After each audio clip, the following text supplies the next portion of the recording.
Can we get some more people in here? Can we get some more people? Oh! Yeah. Hold on.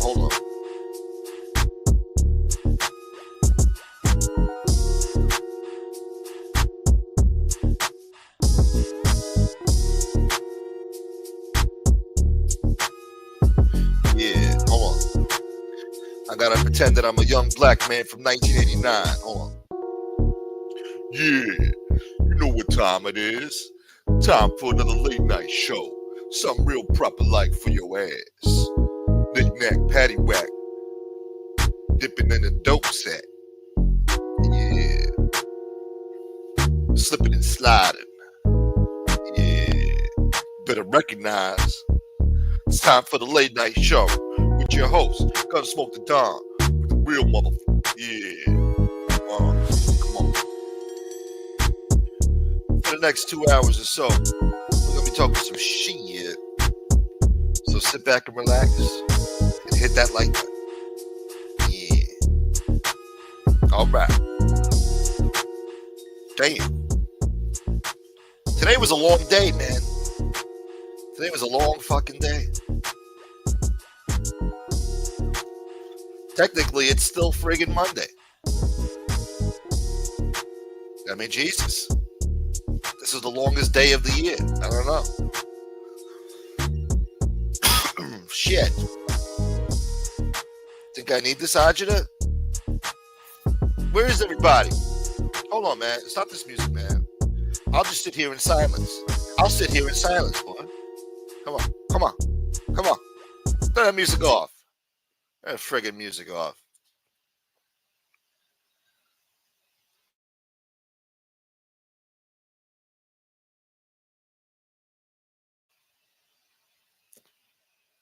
Do you like the silence? Do you like it? You better tell your friends to tune in over here. Let's go. The show's live. Yeah. Biggie Smalls boy. Moochie. Yo, they got to change these names, man. They got to stop this shit with this at handle crap. I've been trying to look into it, man, how to stop it. It ain't right, man. This ain't right.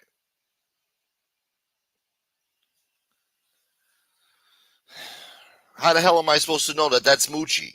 This is Mooch? Mangia cake. Mangia. And go Mangia, Miami, but I'm in Murphy. Yeah. All right. What up, Mooch? Now, some people I can't recognize who they are. How was the traffic? The traffic wasn't that bad at all because I left kind of early. Not too early, but I left before 1 p.m. before the traffic starts and shit.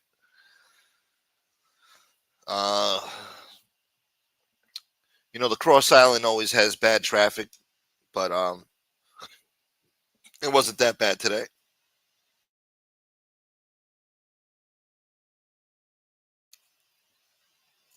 I need a fucking thing all day. I think I swallowed some fucking seawater over there. I felt nauseous after, man. So I just wasn't in the mood to eat. Now I just woke up about 20 minutes ago and still feeling kind of weird. Eating I was drinking biohazard fucking seawater. What up, common sense boy? All the monetized channels are the same. So if you're monetized, they do this shit to you. If you're not monetized, everybody gets to have their own fucking names.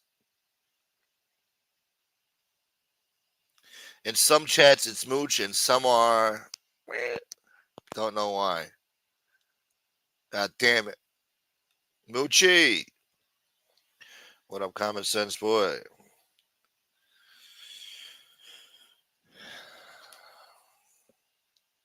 Next time, take Jericho and the Meadowbrook straight to the beach. Jericho? That's a shortcut? Take the Meadowbrook, huh? Yeah, some people, when you come up to that cut, you could go left to the Grand Central, the Southern State, or you could go straight to the LIE towards the north end. I always go left, and I take the Southern State or whatever the fuck. Yeah, that's the Southern State. Then hop on the Cross Island. That's what I do.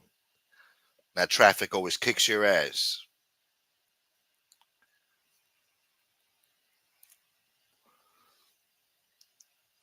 Hey man, somebody want to get on here and talk to me? Maybe shit on Hoodie a little bit or something. Want to hear somebody talk shit about Hooters, man? Come on. Jane Creek, dude. What up, Jane Creek? I hope you're feeling all right. I hate cops on parkways. I go straight that way. Ah. Hootie hoo. Yeah, there's always a cop sitting there, man. As soon as you get over that little bridge, leaving Jones Beach, they got the cop sitting right there with his fucking radar, just staring out the window, just waiting, hawking. Not this time, but the one before this time when I went. I see the cop sitting all the way up there. I'm driving. I'm doing about 55, 60. And as I'm getting closer to him to pass him by, I see him. I see his brake lights go off. He moved up an inch like he was ready to go and shit. Thinking that radar was gonna fuck me and shit. Nah. He saw that radar and I clocked in at an appropriate speed. So motherfucker had to put his foot back on the brake, boy. Yeah. Ain't fucking with me, man. We follow all safety guidelines around these parts. Seatbelt. We got the seatbelt on. We got the daytime running lights on. We got got airbags in this bitch, and we're following the law. We're driving at an appropriate speed. We don't get pulled over for speeding no more. Unless the cop wants to be a dick. More than 70% of the world doesn't use toilet paper. Pizza is an American trailblazer. What an asshole. Yeah, That guy's been wiping his ass barehanded since he can remember, He don't know what toilet paper is. When he sees toilet paper in the bathroom, he grabs at it, rips a few sheets off and blows his nose with it. He doesn't know how to wipe his ass. He thinks toilet paper is for blowing your nose. David Lopez Boyd.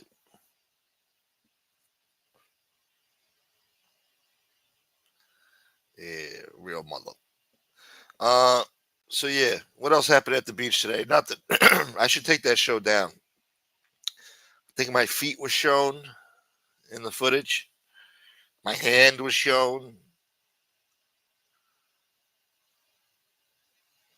I think you saw my hands or some shit. So we might have to take that video down. I don't want you guys. Oh, you saw pieces of my leg too and shit. So yeah, we're gonna have to take that show down. I don't want you guys seeing my hands, legs, or feet, or even my shadow. Somebody might have seen my shadow too. Don't look at my shadow. Somebody made fun of my slippers again, motherfucker. Hurt my feelings.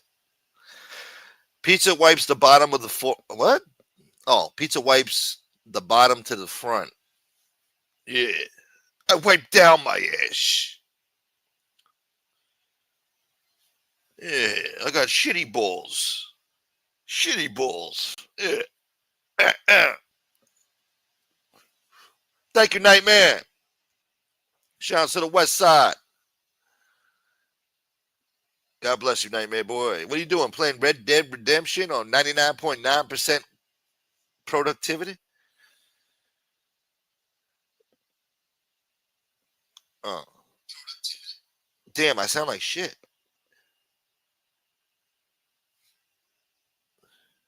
Nightmare in the house, man. With the real mother from the West Side. Compton's back up in your ass. Uh, what else? Yeah. No waves today, really. No waves that I could ride. Thinking about going back again tomorrow. It's brutal, man. It's not easy. It's a whole to do, you know? Just getting there is an adventure. You got to duck potholes and shit. You're one pothole away from destroying your whole fucking car. And for what? Just to go to the beach and have a nice time?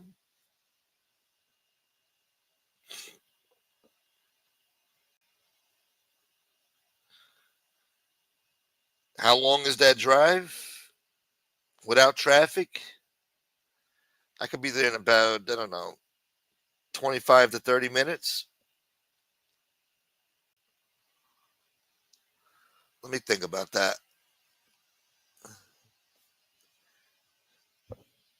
Yeah, I want to say less, but no, it's about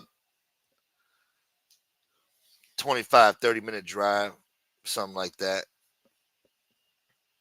Tomorrow's going to be humid and hot, is it? You know, the weather out there is fucking 10 degrees less. Son of a bitch. Oh, it's going to be, wait, what? Okay, all right. No, technically it's midnight, so it's a new day. All right, let's see. Sunshine, 87 degrees, humidity up your ass. It's another good beach day. Fuck. What up, big dog? Come on, we got 30 people in here. Somebody grab that link, man. I'm getting tired of this bullshit. What, Johan was offended or something? Tony Buick was offended? Where's common sense? God damn it. I want to shit on Hoodie. Come on. Fuck him in the ear. Fuck him in the other ear.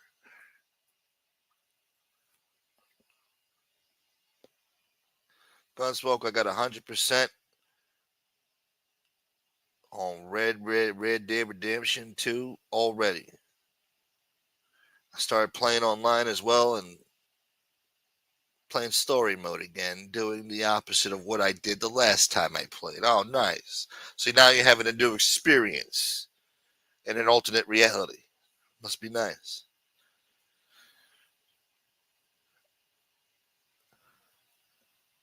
What up, Dwayne? I guess Dwayne was sleeping when I was at the beach today. Son of a bitch. All right. Look, you guys don't want to come on the show and give me conversation? We're going to give you the news. We're going to give you the news. No, the water was nice. Yeah. It was a little chilly when you first got in there, but, you know, it was decent. Yeah.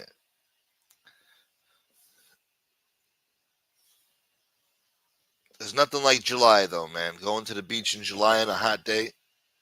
Water's all cooked up, nice and warm as shit. Titties is out. Yeah. We need Edwin and Tony Buick on the panel at the same time. Are you trying to get me demonetized? Actually, no, that would be they'd probably kiss each other's ass. I always liked you, Edwin. You're not such a bad guy after all. Well, thank you. I always knew you were a good guy because you love Angel. Blessings to you, Mr. Buick.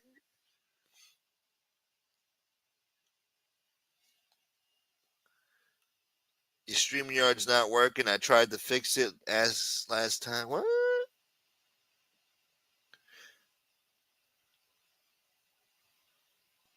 Private, intimate, red light bulb negativity. Wow. You're into some type of seedy type of sex, huh? Red light bulbs in a room? Red light bulbs? Private? Hold it, Toledo. Somebody's waking up with AIDS. Oh, look, we got Hooters here. Fuck you want, you fat fuck piece of shit. It's your boy. Oh, motherfucker. I thought it was the real Hooters. Hey, you like his that's his new Facebook profile picture. Zoom in on Is it. that You zoom in on that? Oh, let me see. Yeah. He's down at the beach in Miami. Ha! It's your boy. You motherfucker, you. What are those, the guys from the neighborhood back there, too? Couple of the fellas, man. Couple of the fellas. It's the From the Ozone lower Park boys. the Lower East Side. We were killers. Yeah, I That's just heard this fucking clown early like a little while ago. What he was saying or whatever. today or for the shit from yesterday? I guess it was yesterday. I just heard it though. Yeah, what a fucking scumbag. I had to, I had to say something about it last night. I had to go in on him a little bit, Oh well, yeah, you caught it fresh, huh?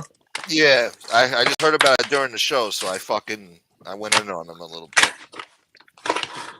Yeah, he's a fucking straight lying, fucking larping clown, bro. Nah, guy's a scumbag. I don't know what he's trying to do or what his intentions are and shit, dude. But Well, I said last night it's not gonna end up too good for him. I don't know what the fuck he's thinking. I mean, well, did you hear fucking Sakali? He got another issue. Sakali says that he ain't talking to him on the internet. He wants Hoodie to say that shit to his fucking face, and he ain't doing no YouTube shit. So yeah, I heard. he said yeah. He said he went to go meet up with him. Apparently, Hoodie hightailed it to New York and said that he had a court appointment and shit or something like that and got the fuck out of Dodge. Is that what happened? Somebody mentioned something like that yesterday, but I didn't understand. You know, Dom hit up Gene to get his fucking address where he's staying at. He said, "I'm coming to you." And then fucking as soon as they got the word, this dude magically was in New York. Fucking. Wow. Mm-hmm. And then he's telling, forget it, I don't want to rehash it, but he's talking shit about it. Come take a flight. Come see me. Yeah, right. Yeah, fucking idiot. He can't even walk, dude. He's so fucking fat. I don't know what he's thinking. Like, what are you going to do if somebody does walk up on you, bro? What the fuck are you going to do, man? Well, he can't run away, that's for sure. He'd probably like to run and shit, but he just can't. He physically can't. You can't run. You can't fight. That stomach is way too big to fight. He's a mess, bro. And then what is he, a felon? You can't even have a gun. So the fuck are you gonna do? He didn't even have one when he wasn't a felon, probably. What do you mean? He's gonna have one now. He didn't have one before. But if you hear him tell it, dude, he's fucking. What did I tell you? Fucking like a week or two ago. I said, give this motherfucker 1 or 2 more weeks. He's gonna be Al Capone, guaranteed. Look at him. He's talking like he's Al Capone over there. He's bitching about other things too. About He thinks he's fucking John Gotti now too. He's got an ego the size of fucking Mount Rushmore. I don't know how you can have an ego looking like that. That's what I was saying last night. I was like, yo, how the fuck you have an ego looking like that, bro? Humble yourself, Oh, meanwhile, he said he's back in his old fucking neighborhood. First of all, he's in fucking Manhattan on the Lower East Side. He's from fucking Ozone Park, from fucking city line, basically. The old neighborhood. Yeah, he ain't in the fucking. Yeah, he ain't in the fucking old neighborhood. He ain't even close to it, dude. He's fucking hanging out in Manhattan and shit. Fucking safest place out there for him. And he's talking crazy, bro. Like fucking just on here, straight up LARPing. You heard? Did you watch the show? Like, I don't know, maybe like 3 episodes ago or something. Hoodie was on there and he was talking to Gene about how they got all the fucking tapes, and every time you turn a tape on, fucking they're saying, oh, Hoodie this and fucking Hoodie that. Hoodie got the best shit. Everybody gets all their drugs from fucking Hoodie. I'm all over the fucking tapes. Remember when he said that? Yeah. Well, should I play the clip of fucking what Hoodie said when he first came on YouTube when he was on the fucking Vlad interview, and he says that in 4,000 hours of tape, his name's never mentioned once. He doesn't even know why he was on the fucking indictment. Wow. I mean, do we have to play shit like that? You know what I'm saying? Which one is it? Come on. Well, that's what I mean. He's fucking full of shit, dude. The guy's a fucking stone cold liar, bro. Everything comes out of his mouth is just a fucking lie, dude. Everything. Hoodie who? I mean, how do you fucking how I guess I gotta just fucking play some of this shit, I guess. I guess we're gonna have to fucking play some of it. I was thinking maybe he's back up on that shit again. He's hopped up on that shit. Oh, he's high. He's fucking getting high for sure. If you watch that one short, when Gene first got that car, whatever, the G-Wagon, the short when he's using the filter. Yeah. He's got a filter. He's got a filter on, and you can look at his eyes, and they're fucking blue. That's how you can tell they're a filter. And his fucking eyes are pinned. I mean, he looks so fucking high. It's crazy. It's your boy. Let me see. Yeah. That's on their channel. Yeah, go on Gene's channel to the shorts, and you'll see one. He has like a backwards hat, and he's like sitting inside a car doing a thing. You can see how fucking high he is. Look at his eyes; they're fucking pinned. There's one he looks high here with this fucking red hat. Let me see. He's fucking high as a kite. It's your boy. Yeah, your boy's getting loaded. Fucking asshole. I'll choose this one. He looks fucking wasted over here. Hey, what's up to everybody in the Oh, chat? yeah. Too? My bad for hopping on, but I was saying hello. What's up, everybody? Bro, he looks wasted in this one with his eyes and shit. Oh yeah, he's fucking lit. Oh, he's in the G-Wagon? Nice. Mhm. Oh, that's the mini one, though. That's the... It's like the sport one. That's extra small. Isn't that like a go-kart one? I don't know. No. That's the AMG, the G60 fucking 3 AMG. It's What the fuck's he expensive. doing in that? Well, it's Gene's, but I'm pretty sure that what I think that they're doing is, I mean, I don't know for sure, but I think they're like buying them to rent them out and shit. He probably got partners or something, so he's acting like it's fucking his, but they probably rent them out. Ah. A lot of people in fucking Florida and shit do that shit. They'll You think go in on. that's smart? I spoke about it before. I told you people will chip in on cars and shit to get pieces of them, and then they'll fucking rent them out and say, "I got it for these days," but then they'll rent them out for fucking $1,500 a day to somebody and shit and make the money off it. You know what I mean? And that'll cover some of the cost of the car or whatever. Yeah. They can make a few bucks. I mean, So yeah, if you have people that are gonna rent them out and you got clients for it and shit, then yeah, it's smart. If you have a couple of them, Yeah. you can definitely make money. That doesn't beat up the car, though? Like maintenance and miles on it? Oh yeah, of course it does. Yeah, and people fucking, especially when people got rental cars and shit, they're beating the fucking shit out of them. So When you we gotta- would go down there, Yeah. I mean, when we would go down there, we'd rent like fucking the Lambos and shit, the fucking Ferraris are like $1,500, $2,000 a day, or you can get like a Damn. Bentley Continental GT for like $1,000. Well, this was fucking like 10 years ago, but you can get them for like $1,000. It just depends. It depends on the car. You know what I mean? $750, $1,000 for something decent. The Shit. sports cars are like $15,000, $2,000 a day. But if you're down there for the weekend, you want to fucking ball out, you go and grab a rental for 2-3 days and fucking act like it's your shit. I guess Yeah. that's what people do. You know what I mean? That's what they do in Miami. Yeah. But he's just the guy's a goofball, bro. You gotta watch this Gino shit get on tired of him. replay. You gotta watch this shit on replay and on mute. He just looks wasted, man. It looks like a mess. Oh, he looks like he's got fucking 10 bags of the skag fucking down. That Fucking Babani Fred. is fucking loaded. Oh, we did that too last night. We were making fun of the Ababanya that he was doing. Yeah, he looks like he's fucking. I don't even know if they have real fucking Babani anymore. He's probably just doing that straight Fetty or something, dude. Who the fuck knows? Listen, you don't put on 400 pounds by being a fucking, taking care of yourself and eating good. If you look at him from 3 years ago, he put on fucking at least 200 something pounds, bro, if not more. He's got to be 400 fucking pounds. He's about the size of Paps before the fucking diet. Maybe bigger. He might be bigger. I mean, he's too short to be that big. I think he's definitely like 350 though. Did you see him on that thing that they posted where he was on the walk and talk show with that girl or whatever that ran into him in Manhattan? He did that walk and talk show. I did see that, but I forgot. I did see that. Did you see how fucking huge he is, man? Fucking enormous. No, he's about 400. He's like 400 pounds. He looks like fucking Pete Chiodo. Call him Fetty Wap. That's his new name. Fetty Wap. Yeah, Fetty Wap. Yeah. Fetty the Wap. Fetty Chiodo. Fat Fetty Pete Chiodo. Yeah, Fat Fetty Chiodo. Unbelievable, man. The guy's fucking huge. He works out at Jim Hostess Cupcakes. Oh, yeah, we made fun of that, too. That was funny. Meanwhile, he's taking the walk and he's got a fucking chocolate. I think it's a chocolate Italian ice. He's walking around with the cup and you can hear him breathing all heavy from walking. He tells the girl, because he's so fucking insecure about it, he goes, "You think that I'm breathing heavy because of the walking, but I'm just trying to get the ice out the bottom of the cup right now." Like, no. You're breathing heavy because you're fucking 400 pounds, you fucking fat student. I was like, the fuck are you talking about? That's how we do it in New York. I gotta play. Can I play some of this, though? This fucking Vlad audio clip or what? Yeah. You gotta hear this fucking jerk off. The chocolate ice is the worst, though.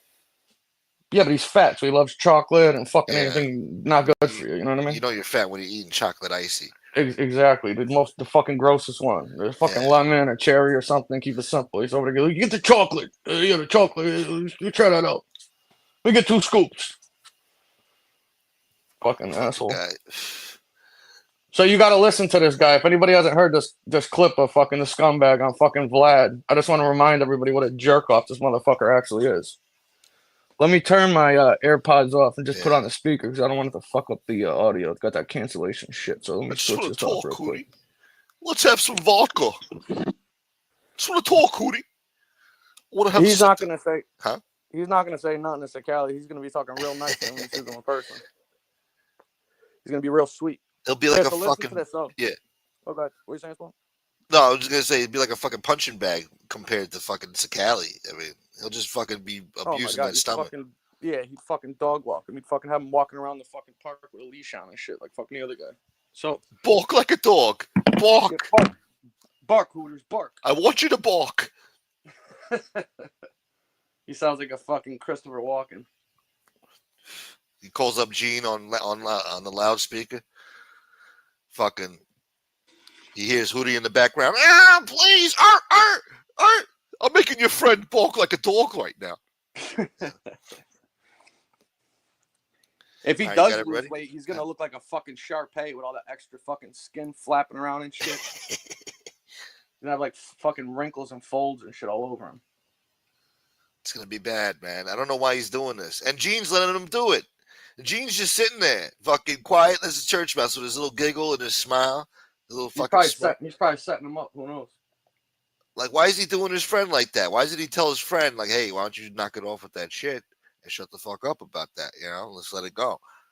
Well, I think they're just trying to get views and clicks and shit. They don't care who the fuck it's about. You know what I mean? Gene's gonna play stupid like he did because I guess Sakali said when Sakali hit up Gene and asked him, like, you know, how come fucking, you know, I thought we were friends. How come Hoodie's on your show talking mad greasy shit about me, saying this type of shit, and you're sitting there and Gene pulled the same shit he did with this other dude and said that, oh, you know, my ADHD and shit. I was reading the chat. I wasn't even paying attention. I didn't know that he did that. I'll take the show down right now. So he's doing the good old, oh, my ADHD. I wasn't paying attention. I didn't know that he said that shit. He's pulling an angel. I didn't know. It's funny. He never said that. It's funny how everybody does that, right? Yeah. They all never see or hear any of the shit that goes, you know what I mean? It's fucking convenient.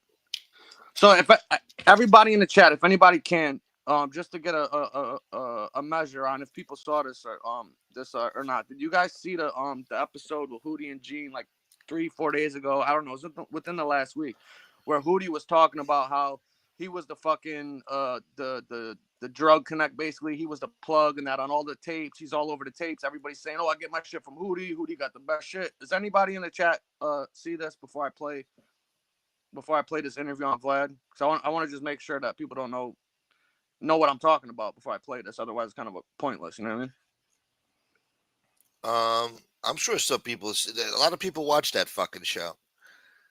Oh, okay. So you think they know what I'm talking about then? Yeah. Oh, all right. So I'm gonna play this thing. This is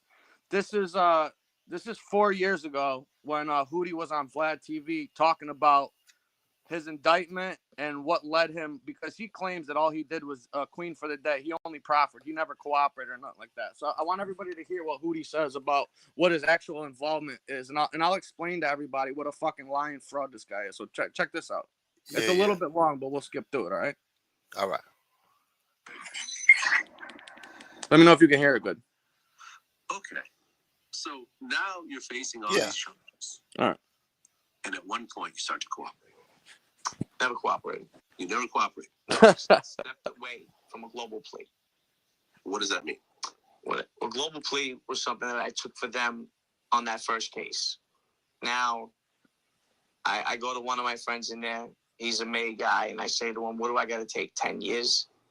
I says, I have no idea what I'm doing here. We start to find out about the discovery.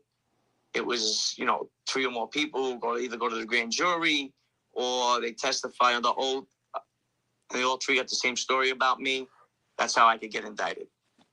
The 400 hours of tapes, I'm not on 1 minute of the 400 hours. But. Okay. So did you hear what he just said regarding the indictment and why he was even on there in the first place? Yes. Now, the other day on the show, on Gene's show, he's telling Gene there's 4,000 hours of tape, and my name's on every single fucking one of them. They're all saying, oh, Hoodie got this shit, Hoodie got that shit, Hoodie got the best drugs, oh, everybody got it from Hoodie. Well, 4 years ago on Vlad, when Vlad asked him about the indictment, Hoodie's playing stupid, saying, I don't even know why I'm indicted, because on all the fucking tapes, 400 hours of tapes, my name was never mentioned one time. So this guy's talking out of his ass. He's talking sideways. He's talking fucking greasy. Yeah, the guy's a fucking blowjob. He's a fucking stone cold liar. Now he's on here bean shooting and LARPing and shit, trying to act like he was fucking something. He never fucking was. But we're gonna get into that as you listen to the rest of this. I'm gonna break down the truth about this motherfucker. Break it down. There's a bunch of people on there talking about what it is that I do for the crime family. And this was... Oh no, we got a stupid ad. Hold on a second. Devado. I hate that shit. I gotta get that. I gotta just pay for this thing. I got pinched in 05. So it wasn't anything new. But they talked. He sells drugs. He doesn't kick up. He does favors for that. He collects Christmas money. That's what it was called. I collect the envelopes at Christmas. And I collected once while I was home. I got once. a phone call, asked me to do a favor. You heard that? Yeah. They couldn't get paid. He says, so here it is. Hoodie's saying that the only time that he ever did anything for people in the Gambino crime family, because he was on the streets, he was selling weed or whatever, and he never gave anybody a dime. Meanwhile, he's saying the only time that he ever took money or picked up money, whatever, was one time. That's what he just said, correct? Yes, well, sir. On an interview that he did on another channel, I think it was called like the Millennials Podcast, some shit like that. Hoodie was talking about how he was the bag man. Yeah, he was the bag man for all the big poker and baccarat games and shit. And he would collect all the money and make sure everybody got paid the next day, this and that. Meanwhile, he wasn't even fucking indicted on gambling charges or anything like that. The only thing he was indicted for, I believe, was the narcotics trafficking charges. He wasn't on any of the indictments for any of the other shit. As he admits in this interview that he wasn't even on any of the fucking tapes. Now he's got a whole brand new story about what a fucking gangster the guy was and how he was that fucking guy, apparently. My man Sal. He said, man. And that was the one time I did it when I was home from 2008 to 2011. So I guess I wrapped myself back up in the conspiracy. And what a guy's right? Yeah, I did. The things they said I did, but I didn't do it under Cosa Nostra's flag. I did it. It was my own. And I wasn't doing it anymore. I was bookmaking. And I had all the same charges that you just read off that Alphonse had. I had all the same charges. And I was the only guy that looked at career criminal. So it was all surreal what was happening. It felt like a movie. And okay, so I'm going to pause it real quick. So you see that comment you just pulled up right there? Who's that, Mark or whatever? Uh-huh. He probably makes good money and lives good legally nowadays. Well, it's funny because if you've been listening to him on these shorts or anything, he said that he's in New York right now meeting up with his lawyers to go to court like he's fighting a case. No, the case he's fighting right now is for child support because he owes the fucking the grandma, with AKA his aunt that he stole from his uncle and knocked up and had a kid with back child support and needs to pay him. The grandma that turned into an aunt, his aunt that he slept with and had a baby with. So technically his kids is his my cousins. Fault. He's and talking about Sacali. He's talking about Sacali. My fault, bro. I thought you were talking Sacali? about No, Hooters. Sacali, yeah, he's well off. Sacali got money. Yeah, he knows how to make money. That's a fact. Didn't like 6 months ago he hit like the stock market for like 250 grand and fucking made a fucking killing on the stock market? No? Yeah, no, he's done well for himself. Yeah, he knows how to make money. That guy's fucking loaded. No, not doing. We don't got derangement syndrome. We got facts right here. Derangement syndrome is when you just talk out of your ass. This is his own words. We're just playing them back so everybody can get a peek into what a fucking jerk off this guy. He's the one with the fucking derangement syndrome. I wouldn't even be talking about this asshole if he wasn't running his mouth about a certain somebody. You know? I mean, I used to break Hoodie's balls years ago, but I stopped. He got upset. He said, yo, what the fuck, man? I thought we were cool, man. What the fuck? I'm from the street, man. If it was an issue, you should have told me. Like, shut the fuck up. Well, it's an issue now. How about that? All right, here we go. They were never going to open up the doors and let me out. So I get my senses together. I'm talking to a few people. Is this what I got to do? Everybody starts blaming everybody else. Everybody's dry snitching. Everybody's holding, co-defendant meetings. You can hold, if you got a lawyer, your lawyer comes up with other lawyers, brings you down, and you have a co-defendant meeting with a bunch of yous, and you try to strategize on what you're going to do. In order, a global plea, with as many guys as we had, they put you together, 5 in one group, 3 in another, 4 in another, and they break it down like A, B, and C. You know, the captains, the main guys, the associates, however they want to break it down, as serious as your crimes were. They thought I was involved in a lot more serious crimes than I was. They tried to get me on, you know, hitting a guy, or, you know, there was murders on the case, and they were going all over the place. Okay, so here you can hear this guy saying, and I'll double back on another comment he made earlier at the end of this, but he's basically saying right here that these so-called 20 people that he claims that somebody was responsible for putting away and shit are all dry snitching and throwing murders and bodies on Hoodie. Yeah, right. Hoodie, nobody was throwing no murders on you because everybody knows you never committed a fucking murder in your life. You never even attempted to fucking do one of them. So what are you saying now? You were never indicted on a murder. So who was talking and telling that was your co-defendants that are saying Hoodie was involved in a fucking murder? And then why weren't you indicted for it? I'm going to tell you what actually happened. You want to know what happened? Yeah. This is exactly what happened. He gets indicted with everybody. You know, there's 20, I think like 14 people and then 20 total in the whole indictment or whatever overall. And he's in there facing probably 10 years for the drug conspiracy, trafficking, and maybe racketeering or whatever, if they could prove he was involved in the bookmaking shit or whatnot. And what probably happened is that the feds fucking scared him by telling him that we believe that you were involved in committing a murder or doing this. So he probably started freaking the fuck out because they knew that they could squeeze this guy. He was probably a target of theirs to try to get the flip on the case because nobody else in the case proffered or took cooperation deals with the government besides him. Remember on your show the other day, I showed you the transcript from an interview Ellie Honig did, who was the lead prosecutor in that case. Yeah. And they went to the judge and said, hey, I think we have somebody who wants to cooperate, but we need to appoint a shadow counsel for him because if his attorney gets wind of this, he's scared to death that, you know, something's going to happen to him. So we have to do it in private. Remember we showed it on your show the other day? Yeah.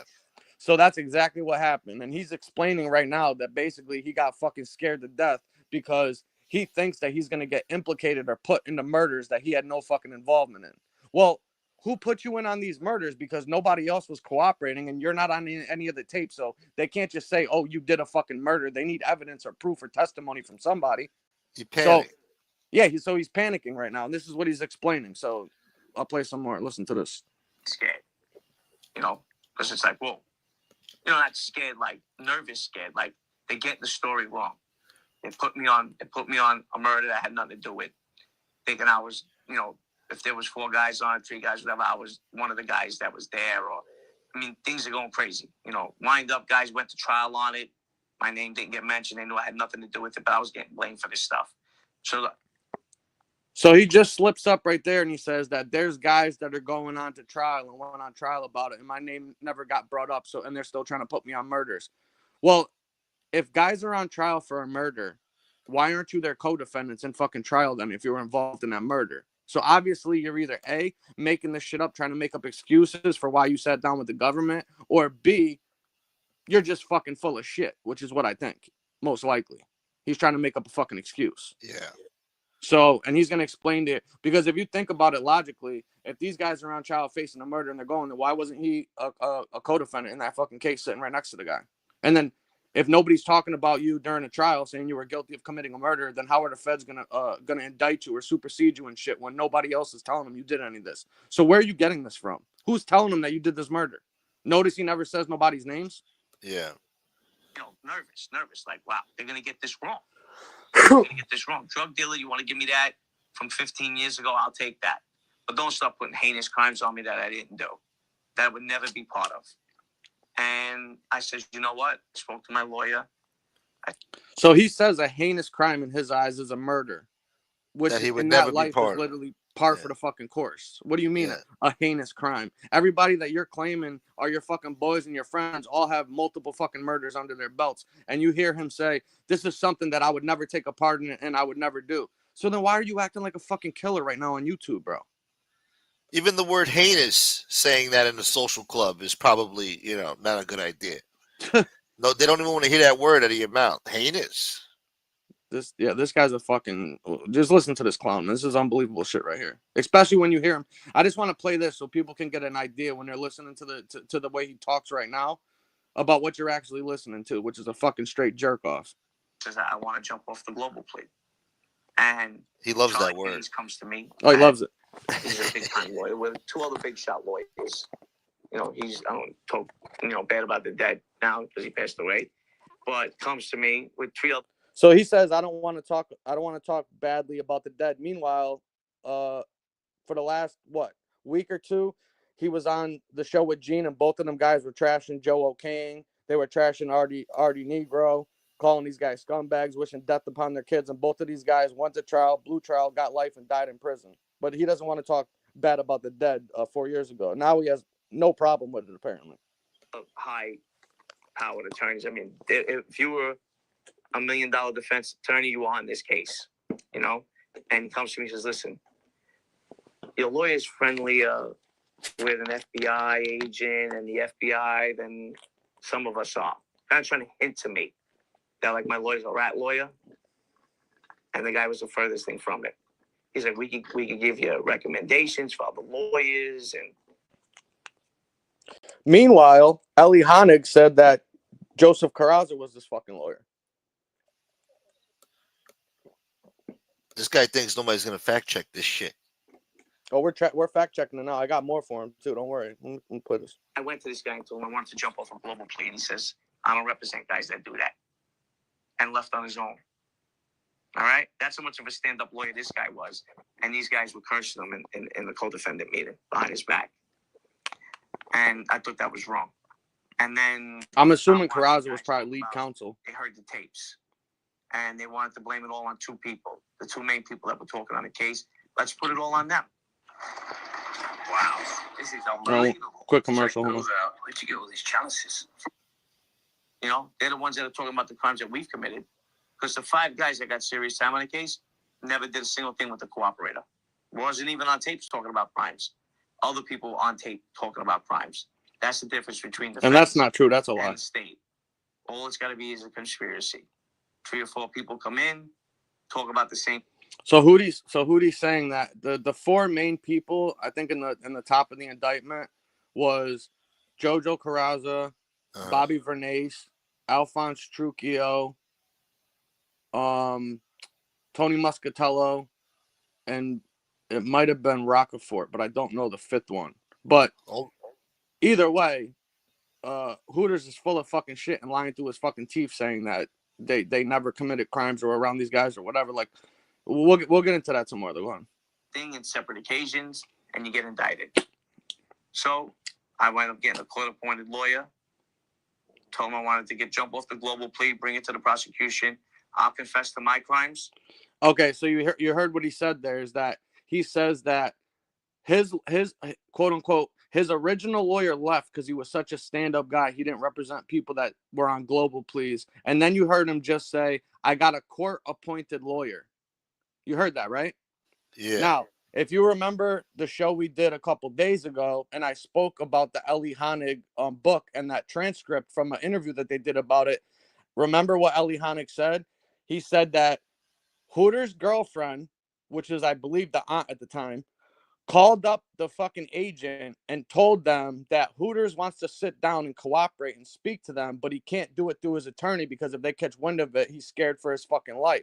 So when that went and got to the prosecutor, to Ellie Honig, that's when they went and had a special court date to appoint a special counsel. So because he already had a lawyer representing him, they had to hire a shadow counsel. The judge had to sign off on it. And when the shadow counsel went to the jail to meet him for a legal visit, he told that court-appointed lawyer that he indeed wanted to cooperate. So when they went back afterwards and followed up with the judge after they spoke to Hoodie during the legal visit when he was being held, they said, yes, he does want to cooperate. And then Ellie Honig explains that they had to do Mission Impossible to sneak him out of the fucking MDC or whatever without anybody else knowing that he was going bad, basically.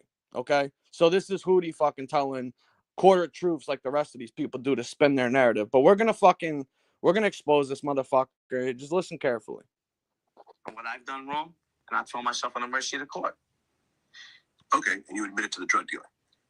Drug dealing, bookmaking, Shylocking, whatever I took, myself. And I did it. Okay. And how many years did you get for that? 16 months. 5 years. 5 years. Right. In the Okay, so meanwhile, he says he gets 5 years there, right? So if you go onto the Federal Bureau of Prisons and you look up his name and you search in there to see how much time he actually did, if you want to do that while I'm playing this, we can pull it up and show everybody. But they got indicted in January of 2011, and I checked. He was released from BOP custody in May of 2011. What is that? February, March, less than what? 4 months, 5 months tops. He was already out of there. Yeah. And what? Now, if he was in a regular federal prison and he didn't cooperate or rat or none of that stuff, then that release date that would be on there would be 5 years later, as he claims that he got from the feds. The reason why it says he was released in May of 2011 is because he went into fucking witness protection, into the WITSEC units. And how do I know this? Because I know of somebody personally that was in there with them, and somebody else we know knows of 2 or 3 other people that were in those fucking units because they were fucking there too when he was in there with them. All right? So let me get to the rest of this. process, did they offer for you to cooperate against the other Gambinos that you knew and worked with? My lawyer, when you get a court-appointed lawyer, they're pretty close to the U.S. Attorney's office. Yeah, they work for him, stupid, the one you had. And listen, you can really help yourself out here. Now, they call something Queen for the Day, where you go in and you talk with the FBI. Yeah. I went in and I talked with the FBI. So Yeah, you proffered, you ratted. Which, yeah, to me, a guy who got paid, a guy who was informing on his friends. Oh, here we go. Not a single person got taken off the street. Not a single person got superseded. And there was never new charges against anybody that I ever did business with. Guys are still walking around that I did business with that never spent a day in jail because of me. But I... Okay, so who does this remind you of, or sound almost exactly like an explanation somebody else gave when they sat down with the government and proffered the Queen for the Day? Sounds like Junior. Yeah, it sounds exactly like what Junior said. Not one man was ever inconvenienced from anything that I ever said or did to any of these people. Nobody spent a day in jail or got indicted. So that's why he thinks. Yeah, so that's why he talks like that. He thinks he can talk like that. Yep. He's fucking repeating exactly what Junior said. Meanwhile, these guys are all calling Junior Gotti a rat because he sat down and did Queen for the Day and proffered. But when Hoodie does it, you know, technically he's a rat, but he didn't cooperate or nothing because he didn't get paid for it and he didn't get on a fucking witness stand. Oh my God, how fucking convenient. I wanted to go in and I wanted to talk because I wanted to straighten out what I did wrong. Right. And make sure. Now, like I said, the things that they were accusing me of, I needed to get out. And they needed to ask me on the oath. Yeah, that's called telling, stupid. That's called cooperation. When you say that you needed the government to know that you weren't involved in heinous acts, like you say, of murder, yeah, that's what happens when you go to court. A lawyer gets up there and they cross-examine witnesses and present your case in front of the jury. And then if you didn't do it, you're going to get found not guilty, most likely, because you're going to prove your innocence in court. So instead of doing that and keeping his mouth shut, like he wants to call other people rats and do all that, that ain't what he did. He got scared, ran down to the prosecutor and said, hey, listen, I'm just a drug dealer, man. I just took a couple of bets on the Jets or whatever, and fucking, you know, I didn't murder nobody. I just want to let you guys know that. You know what I mean? Like they didn't already know that fucking you didn't do it, stupid. They knew you. Get the fuck out of here, man. This guy's just trying to shake you up, but he's probably high too when they were doing it to him. Stupid bastard.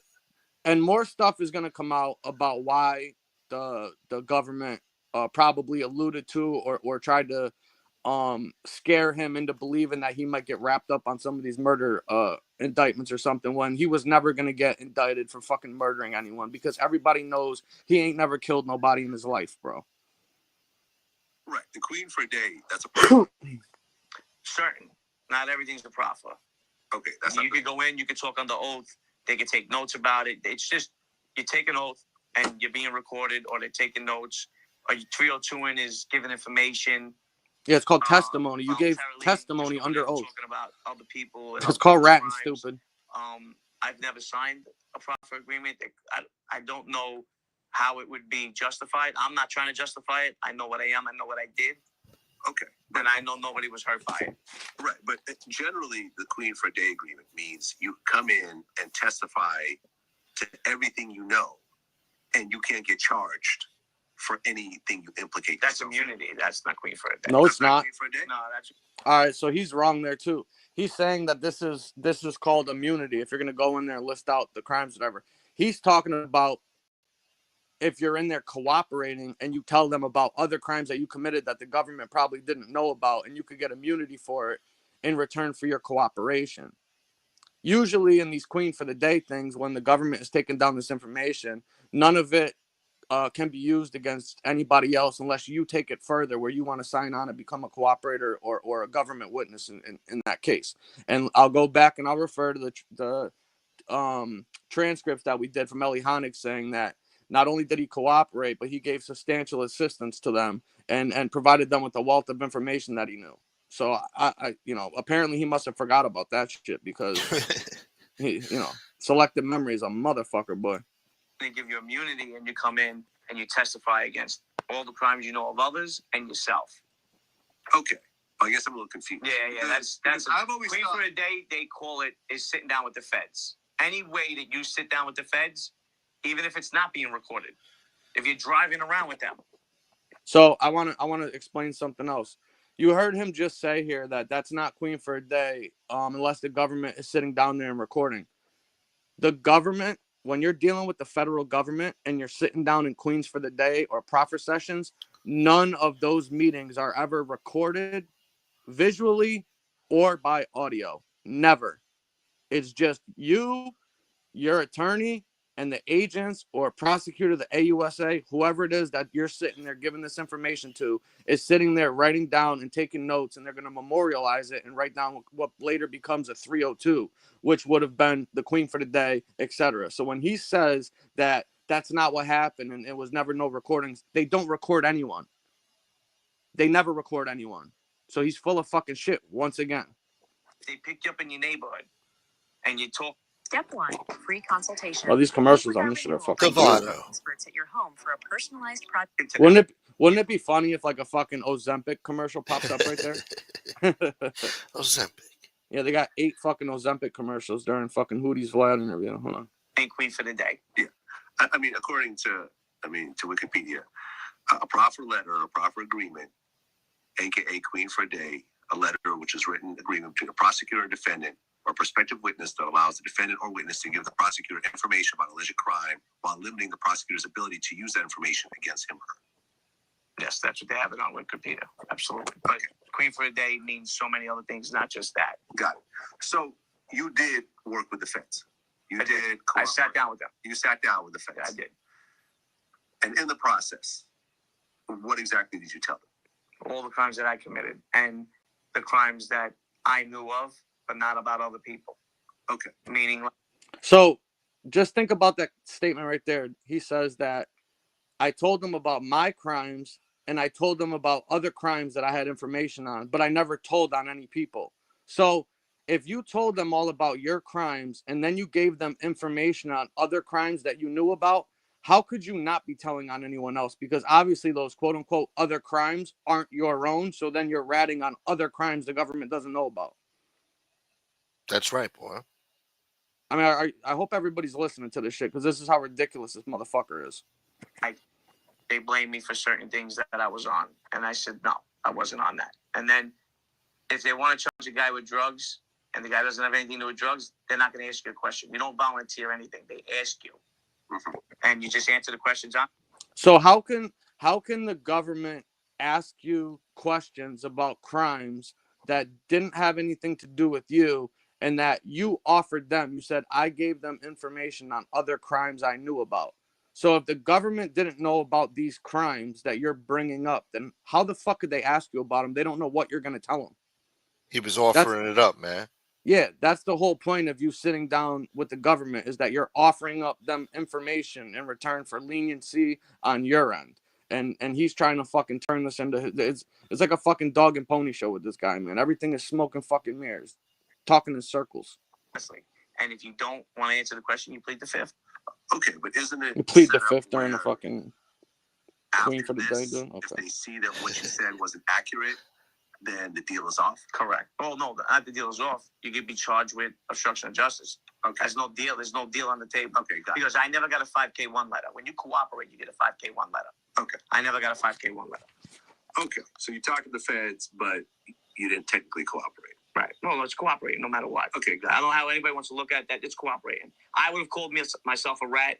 I would have considered myself not an informant, not a rat, but a cooperator. What's the difference? Oh my God. Okay. However they want to justify it, I played queen for the day. I went in, I spoke to them. So that's it. What's he talking about? Fucking idiot. Okay, so I want to explain something to everybody. So you just heard Hoodie lie through his teeth about 37 different times, but I want to focus in on the last lie that he told regarding his cooperation and what he told Vlad. You heard him say that he never received a 5K1 letter from the government, right? Yeah. Okay, so a 5K1 letter is when you file a motion, the federal prosecutor is asking the judge basically to reduce somebody's sentence or reduce their guidelines because they provided substantial assistance to the government, right? Mm-hmm.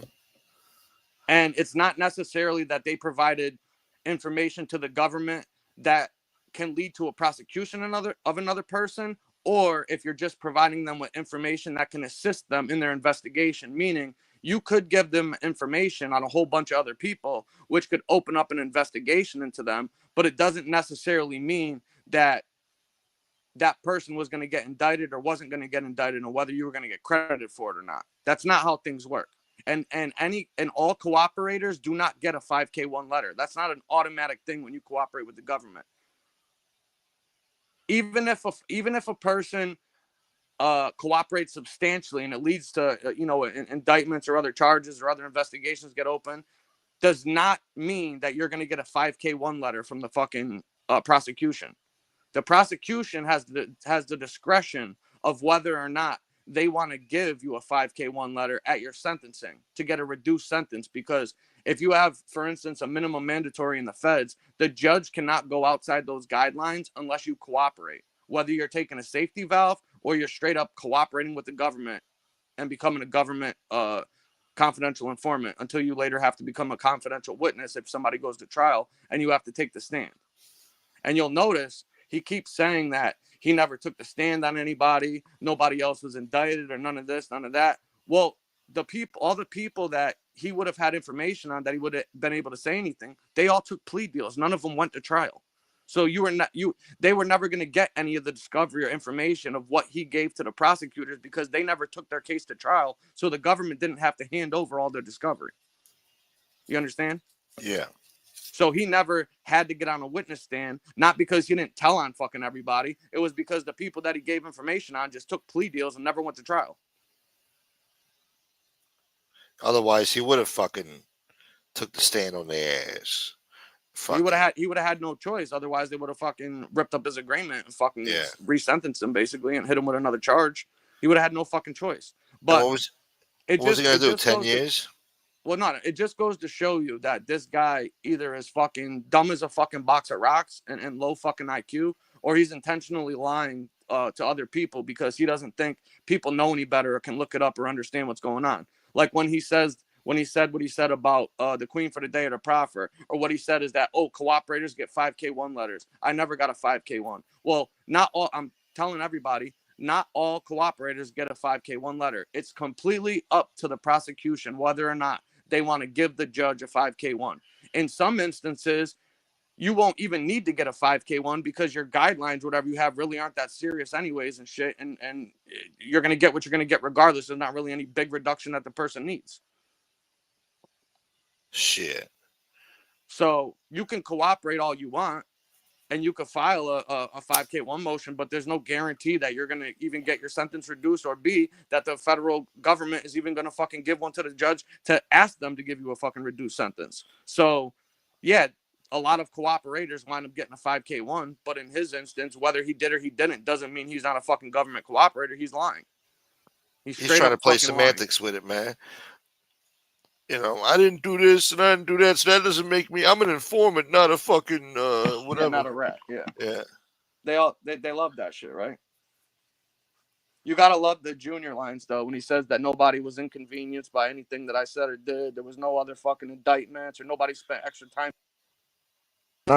Get the fuck out of here, man. How the fuck do you know that? I'm pretty sure when everybody heard that Hoodie got snuck out of the fucking MCC, that all the people like Alphonse, Rockefort, you know, uh, Chris Cologne, fucking, and all these other people that have been mentioned on these shows a million fucking times, all wanted to take plea deals, knowing that not only are there fucking tapes and other people cooperating in this fucking case, but now a guy that's been around us our whole fucking lives just went bad too. We might as well take the plea deal. We're gonna get our boots smoked. Which is Shit. why he never got on the fucking stand and had to testify against anybody. So when he wants to sit here and say that there's no paperwork on me, I never got a fucking 5K1. No, there's paperwork, just nobody ever got it because nobody took their fucking case to trial that you were involved giving fucking information on. That's the bottom fucking line. Everybody copped out, man. I mean, not everybody on the case. So there was a couple trials, but for the most part, pretty much everybody took plea fucking agreements.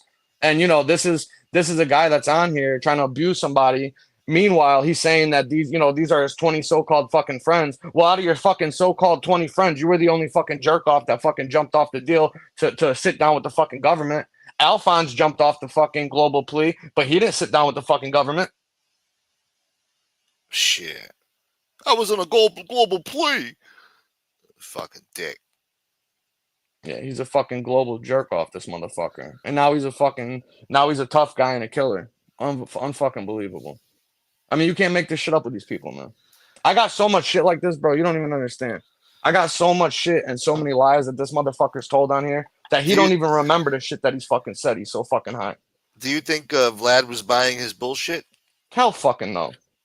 Vlad does his research, man. Vlad knows what the fuck he's talking about. And he's talked and spoken to so many fucking people. Trust me, before that dude ever went on a show, I'm sure he asked around and got whatever information he needed. He knew he cooperated. He said to him, you cooperated with the government. He already had the information. And he's trying to dance around it. Like, well, you know, yeah, fuck you. He's a fucking, the guy's a scumbag. Lying fucking scumbag. That's the bottom line. No, that's basically what he is. He comes back here after 2-something years, whatever. He disappeared. Comes back talking shit now about people, thinking he's going to get ratings and shit. Too late, man. Fucking, those days are over. Nobody gives a shit. Fuck you. And you know, I never had a problem with Gene. I don't have a personal problem with nothing like that. But if you're gonna sit up there and you're gonna co-sign this dude and his bullshit when you know he's lying through his fucking teeth, like, I'm sorry, but I gotta lose respect for people that are that know better, but are willing to just let people fucking go on there and fucking blow smoke up people's asses. Meanwhile, they want you to believe everything that comes out of their mouth and the stories they tell and the shit that they say on here. Well, then how come you aren't calling this dude out sitting next to you, who you know is fucking lying? You know he's lying.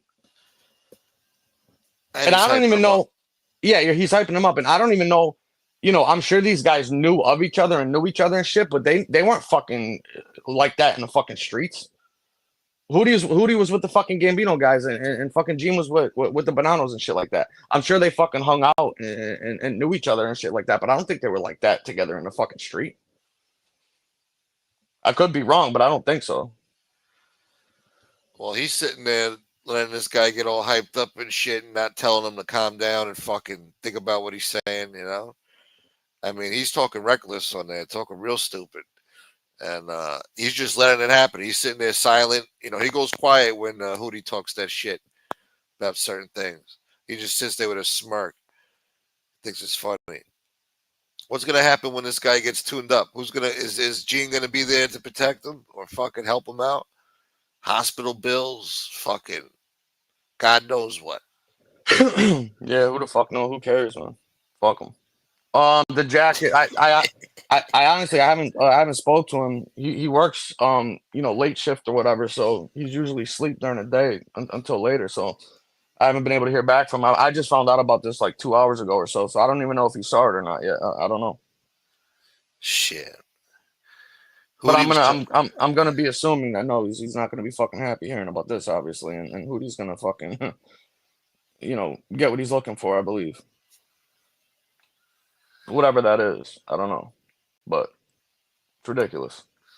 I think Gene, if he was a real friend to him, he'd tell him knock it off with the bullshit. You know, there's other things to talk about. You know, You want to start a beef? He says he's gonna do this and that. I mean, I don't know. Yeah, meanwhile he's challenging people to fucking come see him, this and that. But meanwhile, Dom allegedly went over there, got fucking the dude's address, and he fucking hightailed it and claimed that he had this, court fucking thing set up. Well, if your court thing was on Monday or Tuesday, then what the fuck did you have to leave on Thursday for then? You had fucking 3-4 days to fucking get back home to do it. And he said, oh, I don't fly, so I had to use the train, and it's a long way back and forth, a lot of travel when you're on the train, because I don't fly or whatever. So he's trying to make up excuses for why he needed to leave when he did, because he knew Dom was about to fucking show up at that fucking condo he has and speak to that motherfucker. That's my opinion. That's what I think. Tony Buick boy. So what? He took a train up there. That's what he said. This guy's fucking Michael Corleone over here, taking trains and shit. Fucking. He's a fucking clown. Gene was on a live with Frank and Howie a couple months ago. Can't believe Gene would let him run his mouth like that. Well, that's the part that I can't figure out for the life of me, because they also, were friendly and shit, cool with each other. And then they got mutual friends like, Anthony Arilotta and shit like that is a friend of both of theirs too. You know what I mean? Yeah. Including other people. He's not the only one, but A-Light fucking knows Howie from the streets since they were fucking young. You know what I mean? They used to do a show together. He knows that they're friends with them. He knows that Howie's friends with fucking Frankie and shit. They're supposed to be fucking friends. So why are you letting this fat fucking junk box go on your show and start fucking talking shit, trying to abuse fucking people? Meanwhile, you know that he's fucking full of shit and the dude would never bust a grape in a fruit fight. Yeah. I mean, the guy's so pathetic, he lies about where he got his nickname. He don't tell everybody. They called him fucking Hoodie because he looks like a fucking owl. He's got he told the prosecutor, they used to yell out fucking Hoodie Hoo. Then he told fucking the millennials guys that they nicknamed him Hoodie, and it's short for fucking Hootenanny, which apparently he doesn't even know what a fucking Hootenanny is. Otherwise, he would have never said that, because that's how fucking stupid it is. And then the third one is that he claimed that they started calling him Hoodie because the girls, everybody, he was younger and he was a cute looking kid, so they used to call him fucking Cutie Hoodie. No. Cutie Hoodie. Yeah, you got called Hoodie because you look like an owl. That's why. Hoodie Hoo. Exactly. He looks like an owl. He does look like an owl. Yeah. Hooters. He was like a fucking owl.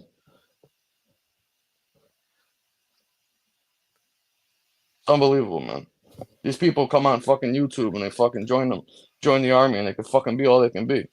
I'm been saying it for forever, man. This shit is just unbelievable when you hear this guy talk. If you didn't know any better, you'd think this was fucking John Gotti reincarnated, the way he's fucking talking. And he comes out of left field with this shit. I don't even know where he's coming from with some of this shit, man. Like, I don't even think he knows. Yeah. The guy's crazy. He's delusional. Self-destructive. Yeah, you think? Self-destructive behavior. Yeah, it's wild, man. But I mean, the dope. How is it that you forget things you've said on YouTube and in interviews that are anybody can click on, listen, and watch? That's what happens. That shit doesn't go away. When you're getting high, telling lies, that's what happens. You forget what the fuck you said. You know? And then you wind up getting caught in situations like these where you get exposed for being a fucking fraud, a fucking liar. Of epic proportions too. He's not even lying a little bit. Like, he's making up fucking complete stories, like, out of left field. And he's talking real gangster too. He's talking about how the mob should have been run and this and that, and fucking he's very angry about it. Well, it sounds like it. It definitely sounds like he's feeling some type of way. He seems very bitter about, his life. I don't know. Well, that's probably why he's fucking 400 pounds right now. Oh, I totally forgot about Sonny Money. Whatever happened to him? Sonny Money disappeared. Was he really? You don't remember that? No, I don't remember that. No. They used to go live from like some fucking shopping mall center, fucking sitting outside, fucking drinking fucking slushies or some shit. Really? You don't remember that? That was like 2-3 years ago. They used to hang out and shit. I never even fucking watched a dude like that or either one of them. I never even seen hardly any of their shit. So I would Yeah, just see when the people were pulling up the clips when he was all banged up and shit like that. oh, Sunny Money. Yeah. No, Hooters. Oh, Remember he used to come on fucking all fucked up, yeah, mumbling and fucking nodding out and talking to himself. yeah. And then he was like, it's a fucking a tired Hoodie. I'm working fucking 18 jobs, man. Meanwhile, he's hanging out with fucking Stacks and apparently Sunny Money. God knows what they were doing. You could probably take a good guess. It makes sense, right? Remember that shit? Because I have some clips from Hoodie from back in the day when we first came around when I did those Jimmy versus A Light series shit. Uh-huh. So a lot of clips from Hoodie are in there. And there was Oh, one yeah? clip, yeah. And there was one clip he was talking about. You're a dog and you have a master. You know, respect the dog. You respect the dog for its master. That's supposed to be okay, like yeah. some old mob shit. Yeah. He should have took heed to those words and shut the fuck up. Well, meanwhile, he said in the other interviews too, I can pull up those clips too, that he said that the reason why he stopped selling drugs is because Alphonse told him that he wants to make him so, but he couldn't be dealing drugs, and he started working in the office taking bets and being a bookie or whatever, and he got pinched after his first week. Meanwhile, every single one of those guys pled guilty to narcotics trafficking and drug dealing for the last 20 fucking years. Literally Son of a everybody in their whole bitch. fucking crew, that's all that they did. Yeah. So make that make sense. You actually believe fucking that that's what they were trying to fucking do? Come on. If you believe that, I got a bridge for sale with tolls on it. It's a good investment. Let me know. Hoodie went shirtless on their show yesterday. Yeah, right. I got a picture of him at the beach. Look, I told you. Oh, hold on. Hold on. That's crazy, bro. I got this stupid picture up. Hold on. God damn it. I was listening to a little bit of the video, and he had the balls that he was talking about that walk and talk thing that they did, and he said that I lost all this weight, and for some reason on that video they must be using some like wide angle lens or something. It makes me look like I'm fucking huge, and it's like, dude, you lost fucking 10 pounds. You still are fucking huge. It ain't the fucking cameras. That ain't the camera's fault. Yeah, that was in that happened in their show yesterday too when Gene's like, yo, turn on the fucking lights. It's fucking dark in there. And then he's like, all right. And he turns on the light and he sits back down. He's like, you got me fucking looking, you got me on the widescreen here. You got me looking fat. I lost 15 pounds. And Gene's like, yeah, I know. You lost 15 pounds. I know. You'll get the rest of it off. I lost 15 pounds. I still look fat. That's what he said. You know what? Yeah, why is Dwayne worried about us talking about fucking Hooters? Well, fuck him. Oh, he likes Hooters, I think. He likes that show. He likes that bullshit. This is the only show you should be watching. Yeah, what the fuck do you give a fuck about that guy for? He's on there fucking talking shit and talking out of his ass. They're fucking telling stories that fucking they don't even get the information right.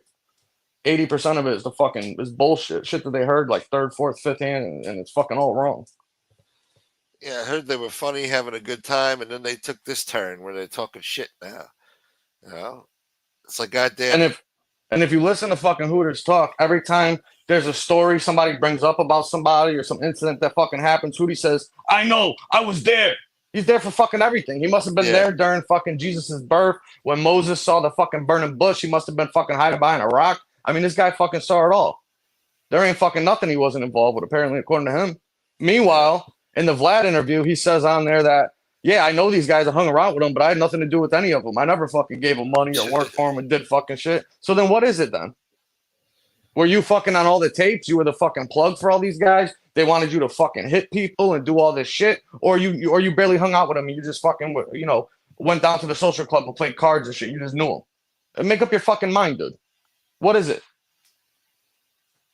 Because you can't have it both fucking ways. And if you think the government doesn't fucking know the truth, then you're out of your fucking bird if that's what you think. You're fucking crazier than I fucking thought. They fucking know. What up, Rude Irish? That's why I find it hilarious that he's claiming the reason why he sat down is because he was going to get implicated in fucking murders. Meanwhile, 2 seconds later, he says that the people that did the murders in the indictment went on to trial and I was never mentioned once. So then what the fuck were you worried about then? If you know you didn't do a murder, I would have been like, all right, prove it. Let's take it to trial, you cocksucker. I want you to prove it. Show me, prove it to me, Yeah. And if I lose, we'll go on appeal because you ain't got no fucking proof because I didn't do shit. You can't put me in a fucking murder I didn't do. I don't want to hear that shit. They tried to scare him and he fucking, he welched. He fucking folded. I guarantee you, if listen, it's one of two things. He's either saying this shit to make up an excuse for why he sat down with the government in the first place, or B, the government did say this shit to him, and the only reason they did is because they knew they could scare this motherfucker into flipping. He was the weakest link. Because if you go back and you listen to Eli Honig, the transcript, when the judge heard that Hoodie might want to cooperate and flip, the judge's response was, oh, this might get interesting then, because not one other person on that entire indictment sat down with the fucking government except for him. Not one person. He was the only one. Shit. So he's claiming somebody got his friends all this fucking time. They all got indicted, etc. and shit. Well, then who was it? Yeah.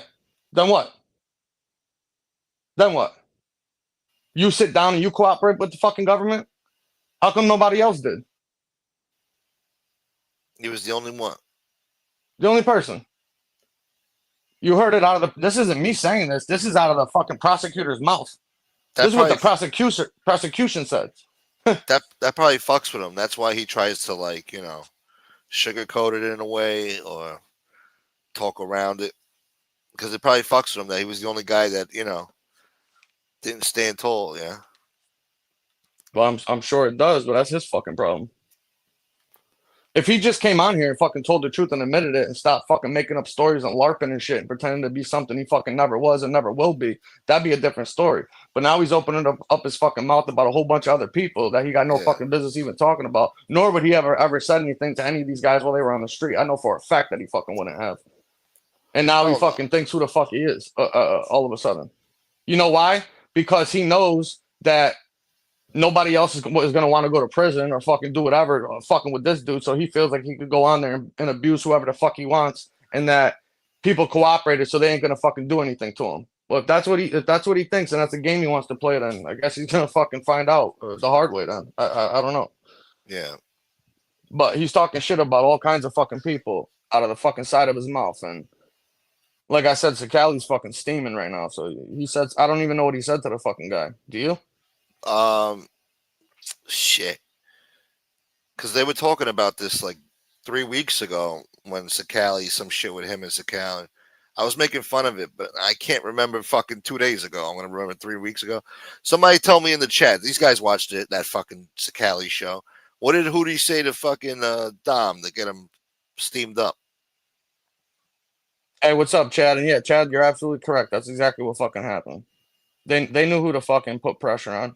Trust me, the government knows. They target people specifically. They always try to fucking go after somebody that they think will be the best chance to cooperate if they can. And I guarantee you that's exactly what the fuck they did. And he basically admits it on Vlad that he got fucking scared. Yeah. Oh, I would have done my fucking 10 years for doing the drugs, no problem. But then they're talking about murders and this and that. Well, how come you never got indicted on murders then? You should have said, what murder?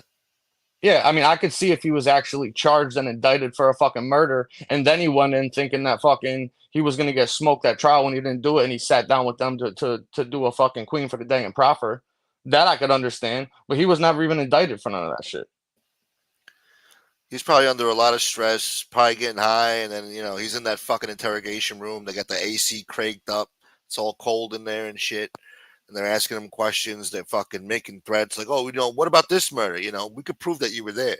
You think we don't know that you were there? We know what you know about this fucking murder. We want to know what you're going to say, what you're going to tell us. And he's like, oh, come on, please. No, I'm hungry. All right, we'll get you some food. But, tell us. Yeah, they probably got him a fucking Big Mac and a Pepsi. Yeah. Italian beef and Pepsi. Yeah. Oh, he loves bacon, egg, and cheese. They probably got him Does bacon, egg, and cheese. Oh, you didn't hear him in the video clip the other day when he's walking around Manhattan? That's all he was talking about was bacon, egg, and cheese. And oh, look at his pizzeria right here, and this other pizzeria. But he Yeah, kept he's talking about that bacon, egg, and cheese. matter of fact. You know what his new nickname is? Fuck the Hooters nickname. We're gonna call him fucking Big Snuff. That's Gene's fucking Snuff right there. Wow. That's Big Snuff. That's fucking Hooters' new nickname, Big Snuff. Spread it around. That's what we're gonna call that motherfucker Yeah. from now on. Gene should That's make him start Gene's. doing food reviews. Yeah, that's Gene's little lackey right there. That's fucking running around doing his bit and doing fucking food reviews and eating bacon, egg, and cheeses on fucking stream, rating them and shit. Big fucking Snuff. Yeah, he could be in Florida doing food reviews, doing fucking eating Cuban sandwiches, stuffing his face, and bacon, egg, and cheese. And wow, that could be good, man. I know several people that fucking known this guy for a long fucking time, and they all say the same thing. He was fucking harmless. And for people in the fuck that aren't in the streets that don't know, when somebody says this guy's fucking harmless, that means that, you know, he doesn't pose a threat to nobody. He's never gonna fucking give you problems, nothing like that. He's just a nice, you know, regular fucking guy and shit. He's not causing problems with nobody. You're never gonna get into no shit. You don't gotta worry about him. He's fucking harmless. Even if you fucking smacked him, you don't have to worry about him doing nothing back. Basically, that's what everybody says about the guy. But now when you hear him talk on here, he was fucking who the fuck he thinks he is, man. Fucking Al Capone, John Gotti, and fucking Roy DeMeo all in one. A fucking Big Snuff, the super gangster. Yeah. Unfucking real. He was talking crazy. Hold on. Thank you, Mike DeBella. Good to see you, brother. Some of these guys can't come to terms that they flipped. That's what it sounds like. Hoodie has a problem with. Like he sounds like he can't accept that how he's perceived. You know. Yeah, well, instead he comes on here and he fucking tells bullshit fucking stories and lies about it, tries to make shit up instead of just owning his fucking shit. It is what it is. I mean, they abused Junior. It's called Junior a rap for what he fucking did, and Hoodie went and did the same fucking thing. Shit. And according to the prosecution, he gave them a whole bunch of fucking other information during his cooperation, and it provided a lot of fucking really useful information, the prosecutor said. So I don't know what the fuck he's talking about, because that ain't what your fucking prosecutor said. And they wrote a book on it and put you in the fucking book. Imagine that. Shit.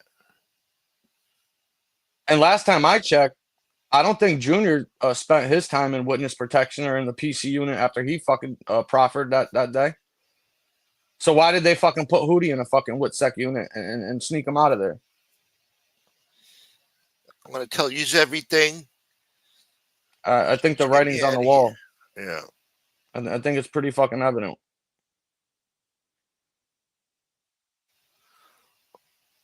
Hold on, man. Look at this shit. This cocksucker, huh? Who? What's his name? Let me see. Let me scroll up here. God damn it. What? Curious George. Gunsmoke is 2 times the size of Hoodie, and this kid, common sense, would get his legs broken. Oh, yeah, by who? What are you going to do it? Yeah. What are you, some type of Hoodie simp? Or you're a fucking neo-Nazi troll? Which one is it? It's one or the other. Curious George. I don't even think that's a good name. Your fucking name should be By Curious George. You're probably half a fag. Yeah, that's By Curious George right there. He's a half a fucking fag. That's why he's got the banana in his hand. He's about to Yeah. swallow the banana. Look at that. Yeah, he fucking eats the banana the fucking long way. Swallowing that creamsicle, boy. Guy eats fucking corn on the cob the long way. Fucking fag. Come on here. You drop the link shit. for him. You can join. Yeah, I'll you drop can the join the link. Yeah, stream. come on. Drop the link for the gangster By Curious George. Say it to my avatar, man. Yeah, You say ever balls to it say it to to my avatar. say it to Hooters. Hoodie on the rise, yo. Hoodie on the rise. Maybe that is Hoodie. I don't know. Fucking guy. Unreal. Only on YouTube, man. Yeah. You could be whatever the fuck you want. Hoodie on the rise, yo. Rising like Pillsbury Doughboy. Damn. Put him in the oven. He expands and shit. I mean, I guess they could just, they think, I guess they can get away with it though, because you've heard you've heard these guys on here talking about fucking killing people and shit that they never fucking killed before. So nothing should fucking surprise any of us. What up, Carlos? Yeah, I mean he's light work compared to Raymundi and them with their stories, you know. But What do you mean? He's just getting started, bro. yeah, Give him a fucking few more months, and he would have tried killing fucking 3 popes. you think he's getting carried away or some shit? You know, he just moved to Florida, right? I think he's With high. Gene? Yeah. Yeah, go ahead. What's your hypothesis here? No, he's just he's back in Florida with Gene now. What are they living together, hanging out every day, doing shows and shit? I guess, Fucking- yeah, I guess that's the plan, yeah. He's getting carried away, man. Maybe he's he thinks this is like his new chance in life to fucking do something. I don't know. Oh yeah, no, he's riding his coattails. Gene's basically his fucking, Seattle Slew. He's trying to ride that fucking horse to the finish line until a fucking payday. That's all he's doing. And this guy don't tell him nothing. Like, yo, chill out, calm down. I mean, I don't know what they're speaking about in private, but he doesn't do it on the show, which is probably where he should be doing it if he was smart. Yeah. I mean, whatever you say and do on while you're on panel with somebody else, like you're kind of responsible for it. And it's basically like you were saying, if you're not going to stop them or shut them down, then you're basically agreeing with them and you're complacent in that shit. So I mean, that's how I took guess it. Yeah. Yeah, so I guess that's what Gene's trying to say about him too, then, because he didn't fucking stop him. He didn't say nothing about it, and he didn't take the show down or edit it. No. And when he was talking, like when the Hoodie was saying that shit, I looked at Gene's face, and he was just basically like, He was laughing. he was laughing, he was giggling, but he didn't say a word. He didn't say a word. He didn't even touch on it. After Hoodie was done talking, he just talked about something else. He talked about Rene Graziano. Yeah, but he should have cut him off. And Yeah. the way I took it too is my understanding is that they're doing a show together. So when the first words out of Hoodie's mouth were, "And oh yeah, I'm going to be starting our new series on here, the first episode." So Yeah. obviously he had to have had that conversation with Gene if he's saying he's going to do a show on him with Gene on Gene's fucking channel. So obviously they had to have a conversation about it off air, and Gene agreed to let him fucking do it, because otherwise why would you fucking say that? And the way Gene's acting, like he's just basically, he knows it could be a problem for Hoodie, and he's just letting him just dig his own grave, basically. But he's sitting next to him while he's doing it. It's not like this is on Hoodie's channel and he's by himself. He's doing it with him. That's his partner. Oh no, he's complacent. Yeah, he's with it, but he ain't. So then he's sort of responsible in the same way. Then if he's not fucking shutting it down, he's tolerating it. I don't know. It's and for what? Yeah, I don't know. Basically, he just thinks, I don't know. I guess he feels like, oh, Hoodie's his own man. Let him do what he wants to do. That's what he wants to do. It's like, a friend would tell you, hey, and don't do that, man. Yeah. Oh yeah, 100%. And I just want to know. I mean, Hoodie was such a big shot and shit like that. I mean, who the fuck was Hoodie driving around? I don't know anybody that was asking him to drive them around. And then meanwhile, he's saying that all Howie did was drive JoJo around. To drive somebody around and be around somebody like that on a regular basis, that's out of fucking respect. That's like an honor for people. And don't forget, JoJo Carrazza was fucking John Gotti's fucking driver for a period of time. So what does that say about JoJo? Yeah. So what? JoJo was just fucking John's driver. He was a jerk off too. Then, Hoodie, you fucking clown. What about Vincent the Chin Gigante? He was a jerk off. Apparently the fucking Hooters, everybody. It's jealousy, man. It's jealousy. He feels like Howie didn't deserve to be with the upper echelon because he's a dual Sicilian and he should fucking, he deserves it more or whatever. It's jealousy. It's all that jealousy shit in the street. Oh yeah, it's envy, it's fucking jealousy. They would all Hoodie would have fucking blown somebody to fucking drive JoJo around and shit. You know how many people you'd be fucking telling about that? Everybody and their mother would fucking know. You'd be bragging about that shit till the day you fucking died. You don't say no to JoJo. It's just like hearing the guy talk is just fucking ridiculous. Like, you hear what he's saying right now? It's fucking crazy. Then he says, who did anybody do business with or crimes or whatever? He was fucking Ronnie One Arm's partner in a fucking social club and card games and books and shit like that. Like, what social club did you fucking run, Hoodie?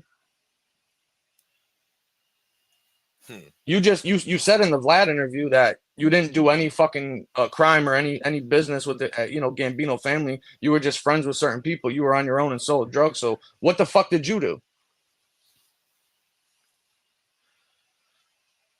And the answer to that is fucking nothing, apparently.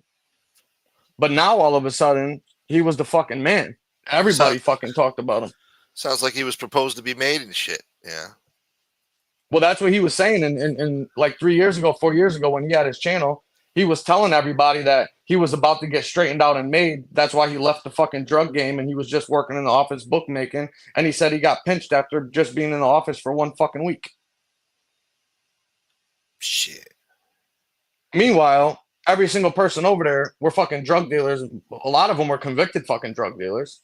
And that's what they did for a fucking living. So his explanation for this shit is obviously bullshit and just fucking excuses because none of the shit that he's saying is fucking true. Like 90% of it is complete fucking bullshit. Lying ass motherfucker. Yeah, Carlos said it best. Hooters, nobody believes you, bro. Fucking stop it. Just fucking stop it, man. I got more, bro. You got no idea. I could really fucking unload, man. This guy will fucking regret coming back on YouTube and shit. This guy's told so many fucking lies and such ridiculous fucking stories on here. I don't even know how you can fucking look in a mirror. Well, he does that shit every year or two. He comes around and he fucking tells his stories. Then he says something stupid, and then the heat gets too much and he disappears. Yeah. Oh, fuck the YouTube. Fuck it. Yeah. And then he comes back another 2 years later, back on his shit. I don't know. Should just give it up, man. It ain't gonna work out, boy. I don't know what he's looking for. Maybe some attention or some stranger to fucking think that he's really some type of fucking serious gangster when he fucking never was and never will be. A legend, a legend in his own mind. Chad D says, in my opinion, Hoodie couldn't shine Howie's shoes. Yeah, he'll show him some fucking shoes. Shine these shoes, motherfucker. He'll show him some shoes. Yeah, he'll tell him to get his shine box, and fucking Hoodie ain't gonna say nothing. He's gonna go and grab the shine box and pull a chair up. Yeah, and Dwayne, what do you mean? Have you seen the bitches these guys get, man? Who the fuck are you talking about? That chick that looks like the chick that looks like she does fucking Pornhub for a living? That fucking broad. You hear her talk? She talks like that's such a fucking turn off for me when a chick calls somebody dude and bro and talks like a man. Like that shit is just straight trashy. I don't know. I guess people are into some shit like that, but I'm fucking not. You gotta be into some kinky shit, man. But Jacket says Hoodie is no different than pizza. Wow, that's with the mob stories. He's full of shit. I think pizza still has better mob stories than Hoodie, but Hoodie's trying, I guess. Damn, compared him to pizza. If Hoodie bent down to shine Howie's shoes, he'd need at least 3 people to help him up. Maybe somebody should get him one of them fucking them necklaces with the button on it, for like the old ladies and shit. I've fallen and I can't get up. Get Life Alert. It'd be like if he fell on the ground, it'd be like a fucking cow and shit. They just fucking wouldn't be able to get back on like a turtle on its back. He wouldn't be able to fucking roll up. Yeah, he'd be like a fucking turtle that got flipped on his shell. You don't want to be laying on your back on concrete with some angry guy standing over you. Yeah, fucking crazy. Turn you into a fucking pinata. Yeah, I don't know what this guy's fucking end game is or what his deal is and shit, but I'll be listening to fucking call him out on all of his bullshit, and we can make a 800-hour fucking series out of it because that's how many lies this guy's fucking told on here. Yeah, I had this picture for years that I just put up on the screen. I had it for years. I just never put it up because there was no need to. What is it? It's a picture of him from like 2-3 years ago, sitting in his car, and he was doing like a live or whatever. Really? And he just looked crazy, so I just fucking took a screenshot of it. Yeah. Wasn't he all fucking high one day and he like drove into a fucking telephone pole or something? That might have been somebody else, but I don't know.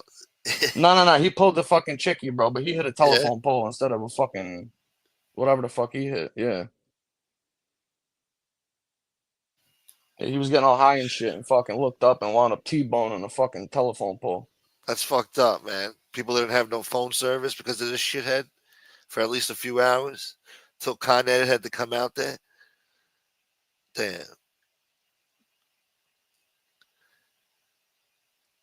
Who the hell just got? Oh, Socrates got timed out by somebody. Socrates got timed out? Oh, I think that's Fish. No, it is Fish. Yeah, that's Fish. Socrates. Yeah, gay uncle. He timed him out for fucking what? 88,000 seconds. 88,000 seconds. Holy shit. That's funny. That's a long time.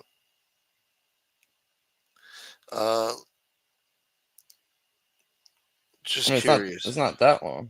I want to see how long that is. What? Oh, that's 24 hours. Okay. Yeah, it's a day, yeah. That's what I was saying. It's only like a day. 88,000 seconds in a day. Wow. You learn something new every day.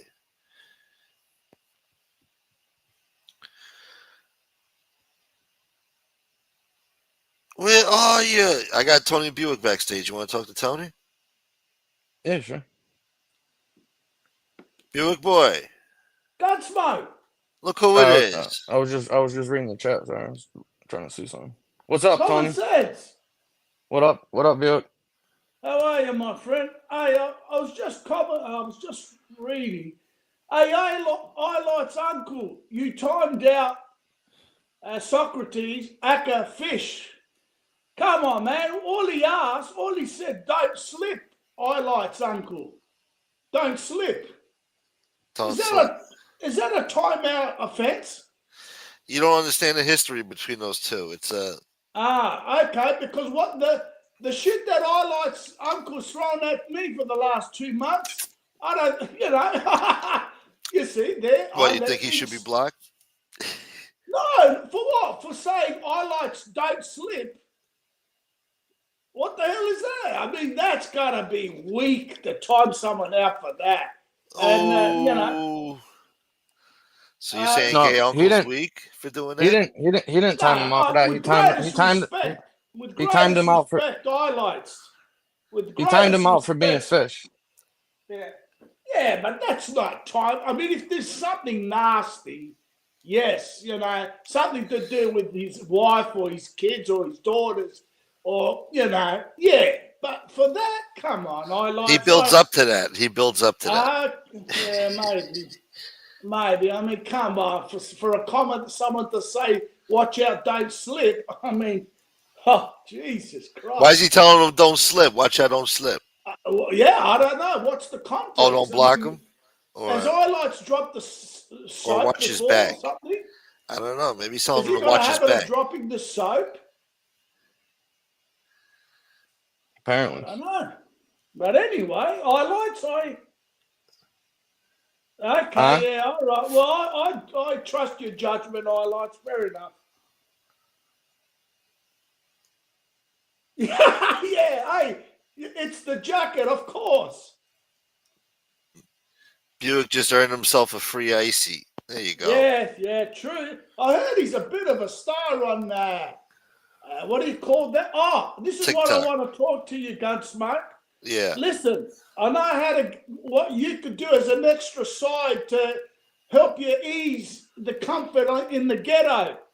I come across, free icy. It's the jacket. You're right. I'm hoping he does give me something in my in return. But Gunsmoke, listen, there's a channel, and this guy, all he does was walk around New York City after dark. I think it's after 11 p.m. All he does is a walking tour, and he gets bloody 40,000 views. 40,000 views. Yeah, I'm listening. He's a big fucking star. I took a screenshot of what it is so I can just tell you. Maybe you know him. I don't know. Hang on. Let me have a look. Where is it? Hang on, son. Oh yeah, Boston. yeah. It's called. Shall I mention it? I got to ask your permission first. Is it a neo-Nazi scumbag? No. Listen, I don't go in that chat. I'm not saying I disagree or agree, but I don't go. I know I finally caught on what you people call that person. I mean, I'm neutral there, but no, I don't go in his chat. Just like I never go in the Miami man's chat, especially after what he said about another content creator's daughters. I said, no, I'm going to watch this chat, you know. But anyway, this one is nothing to do with MobTube. It's just some bloke. He walks around and his channel's called New York City Life. Okay. He's only got 2.7 thousand subscribers, but he gets 40 and 50,000 views. And on the live, as he's walking around during the live chat, he's got like 400 people watching. And all it is him walking. And I caught one episode, and he was walking around and he was asking directions of J-Lo's house. J-Lo's house. He's stalking J-Lo? Yeah, and that was about a week ago. And he got close, and then he needed more. He asked someone, they said, it's right around the corner next to a church. They fucking dox J-Lo. That's what I got to do for views now? Dox celebrities? No, I'm just saying if you want to do it once a week, one of those things, you can have a bit of income. Did you take any aspirin? Did you take any aspirin, Buick? Have you taken aspirin? I haven't had a drink yet. You're going to need it. You're going to need it. I got Santini here. You're going to need a drink or a fucking aspirin. Well, I always welcome Santini. Hey, how you doing there, Tony? Hey, Gunsmoke, I wanted to ask you a question, Gunsmoke. Oh, no. Why am I blocked? You're telling everybody you unblocked me, but you did not. I'm blocked. You're not blocked. Oh, yes, I am. I can't comment in chat. How the fuck somebody else blocked you then? Because I know for a damn fact I unblocked you. Which account? Which account? I got two accounts, the Santini and I got the Strictly Cycling. You motherfucker. I unblocked everybody, all right? Because people were missing. I couldn't find them. I unblocked everybody, all right? God damn it. Santini, is that why we haven't seen you since a week and a half ago when we had that Battle Royale Friday night? That's exactly why, because I was actually listening to Gunsmoke's show, I don't know, about a week and a half ago, and you were on, Tony, and you asked about me, and Gunsmoke said he unblocked me, and I tried coming into the chat with both of my accounts, and neither of the comments were coming up. I was not unblocked. Oh, Gunsmoke. Let me check again right now, all right? Oh, Gunsmoke. What have you done, my son? Just unblock. Just unblock what have you done? Sounds like a medieval priest. What have you done, my son? The humanity. Listen, Gunsmoke, just unblock the one account, the Strictly There's Cycling. only one person blocked. There's only one person blocked right now. I'm reading I got one person blocked. Hey, thanks, Mr. CTSD. He says, cool, man, I tuned in the right time. It's the Tony Buick Show. Sick bastard. Yeah, sorry if I don't mean to take over. Tony Buick Show. Oh, what have you done, my son? Santini's been blocked. And you weren't. He's not blocked. He's not blocked. He's doing that woke shit. I just checked. There's no way you're blocked. I'm telling you. If you're blocked, it's because maybe Google fucking said you're doing some nefarious shit. No, listen, I wouldn't come up here and bullshit you. About a week and a half ago, I was listening to one of your broadcasts. Tony was up there, Tony Buick, and he asked you about me, and you said that I was unblocked. And that night, I tried with both of my accounts that I was coming in here with, and neither of the comments were coming up. Well, that must have been a few nights ago. I haven't tried since then. To be honest with you, I didn't try tonight. So when I jump off the panel, I'll try again, and we'll see what happens. Yeah, it should be unblocked. I figured you'd block me because you were pissed off about, I don't know, something I said about Trump. I mean, no, most people I don't block. It's somebody else blocking it. and I don't notice it. No, I don't think. No, like I said, none of my comments were coming up, so nobody blocked me. I mean, not even one comment came up. You know what I'm saying? So I Yeah. was still blocked on your end. Oh, yeah, Santini, how did you come in just now then? What name? Well, StreamYard is different from being blocked in the chat, Ah, right? alright. You can also be blocked from StreamYard. Yeah, all right. No, you're But- not blocked on StreamYard. I don't No, I block know. people from StreamYard. Yeah. Take cover, everyone. Carlos is here. He's take cover. The tank's coming over the hill. Hey, Carlo, wait a minute. Speaking of being blocked, listen, Carlos, I got to apologize to you. I don't know how, but somehow I blocked you from my channel. I didn't realize. You used to always come over and leave comments. I don't know how the hell that happened, but I unblocked you. So So you're blocking people. See? no, well, I have blocked a few people that have left comments on my channel. You know, What about democracy? What about no. fucking freedom Listen, of speech? I only block people that like leave comments like "I hope you get killed on your bike," things like that. You know what I'm saying? Oh yeah. Yeah, it just that's uncalled for, man. You know, if you want to, say I ride a tricycle or whatever, go ahead, have at it. I don't care. Tricycle boy. Whatever. Uh, Also, you know who also got blocked on my freaking my account was freaking Gary. Gary. Isn't he in here right Yeah. now? Yeah, he's in here. Yeah, Gary, I gotta unblock you. You're also blocked on my account. I think you came in under another Gary account. I'm not sure. Anyway, listen, I've never done a live yet. Soon I'm gonna start doing live. I'm gonna start live streaming my rides. I got to get my act together. Oh no. And when I do, there's going to be no moderators. So people are going to be able to say whatever they want. That's see, the way I see this is like, people come here to vent. Let them say whatever they want. Go ahead, say it. What you want to call me this, that, and the other thing? Have at it. If that's what floats your boat, I'm good to go with it. So you're gonna go live riding your bicycle through Manhattan, breaking laws, running red lights, fucking riding on the sidewalk, speeding down the fucking lanes. Well, Is that I what you're don't gonna listen. I don't ride on the sidewalk, but I do everything else. I will jump on the sidewalk if I have no way to get around the traffic, but I won't like ride down the block on the sidewalk. Nah, I don't do that. If That's I was actually the mayor, I'd worst have you offense. arrested. I'd have That's you the worst. arrested. That's the worst offense you can commit on a bicycle here in New York City. In fact, if you get caught, it's up to the cops' discretion. They can confiscate your bicycle if they want to. So I don't do that. It Cops doesn't should make get rough with you too. Take your yeah, bike you forcefully. want to see them smash my bike up and throw me a beating, right? I know. A little, but not a beating, but a little rough with you. They twist your arm, behind your back, place you under arrest. Real rough, It's something don't I hurt want them. to make clear with you, Gunsmoke. Listen to me.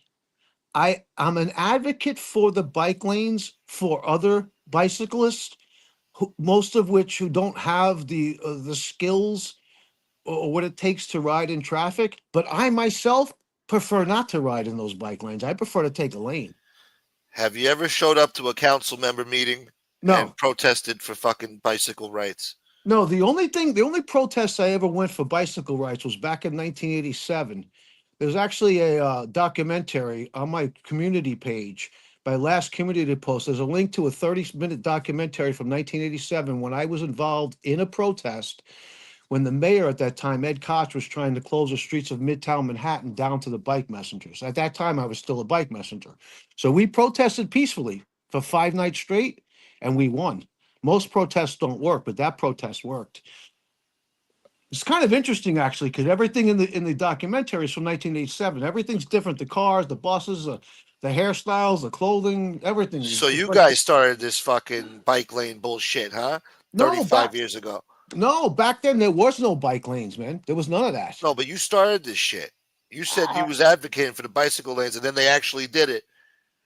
Listen, Gunsmoke, you got to be realistic. For every bicyclist out on the street, That's one less car that's holding you up in traffic. Exactly. No. That's one less parking spot.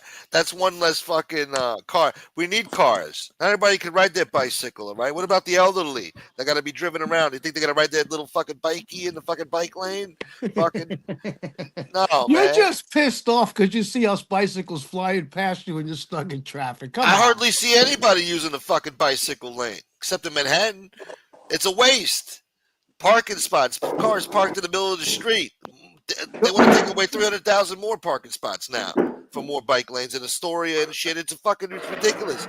Truck drivers saying they can't even do fucking deliveries because they can't even turn on the fucking block no more. You guys in the cars fucking double parking the bike lanes anyway.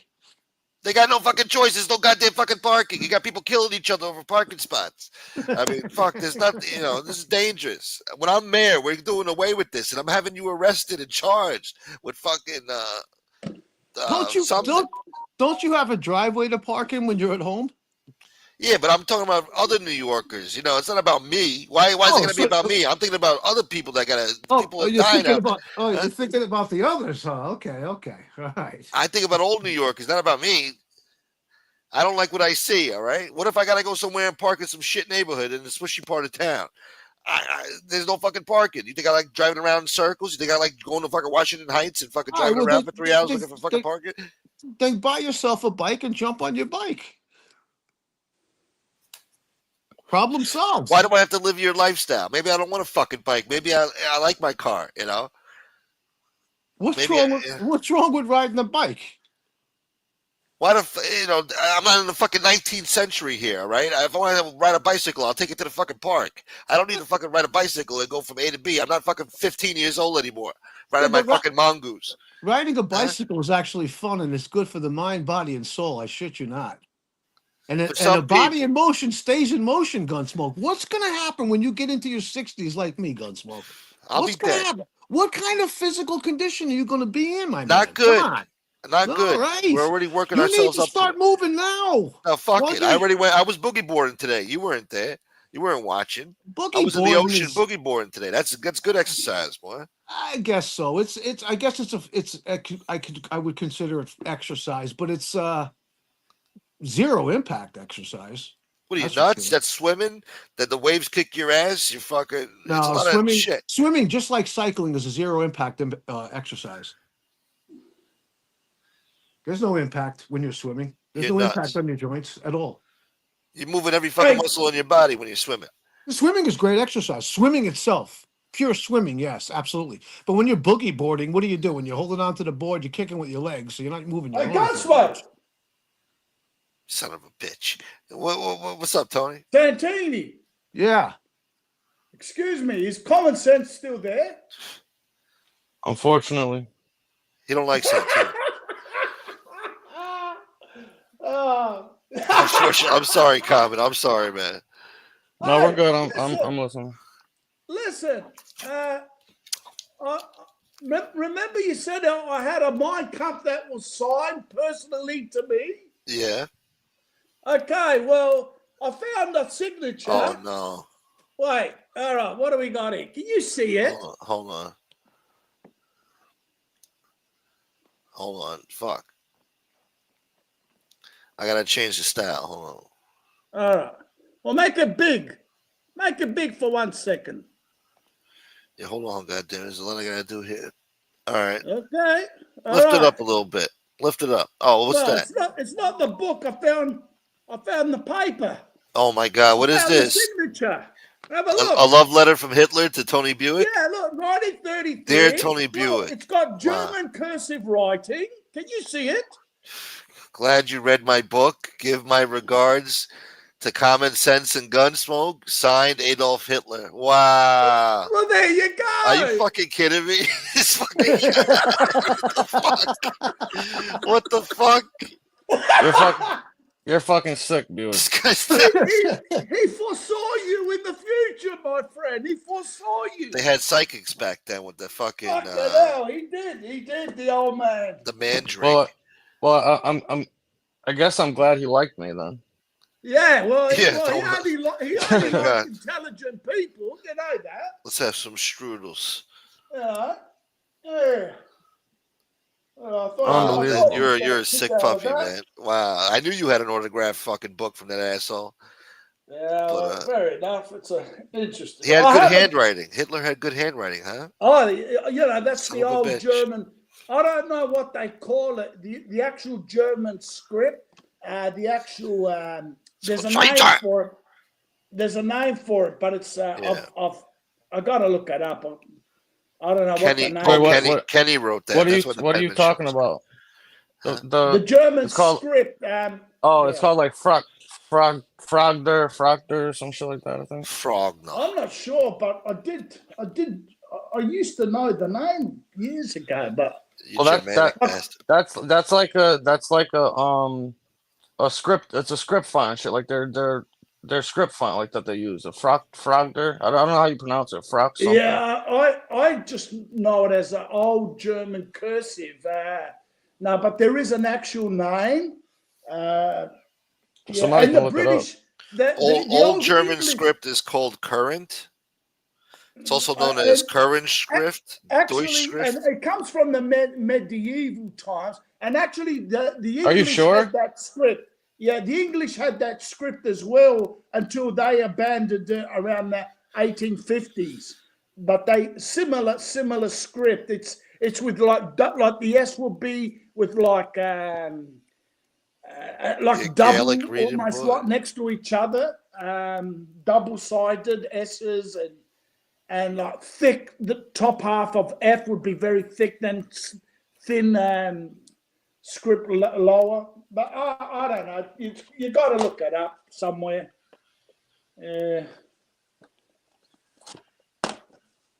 I'm pretty sure Yes. the name that I told you is the right one, but I don't know what Gunsmoke got that from. Well, this is I googled it. I'm a Google boy, and the AI overview says the German What script did you most type in? commonly What was this? What was the search you typed in? German script name. Type in German script font. What was German script font called? What was German script font called? Yeah. Oh, it's called Fractor. Yeah, there you go, Fractor. Yeah. Fraktur.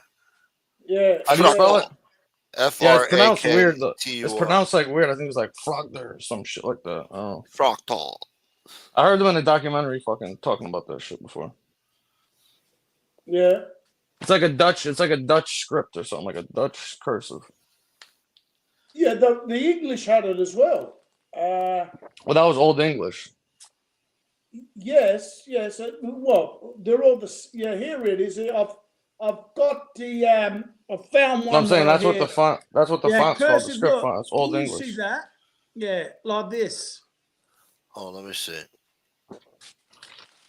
The fuck is that, man? Old German cursive. So I was correct in a way. It says old German cursive. You got the that's Malaysian, man. You're not showing us the right It's font. Germanic. Oh.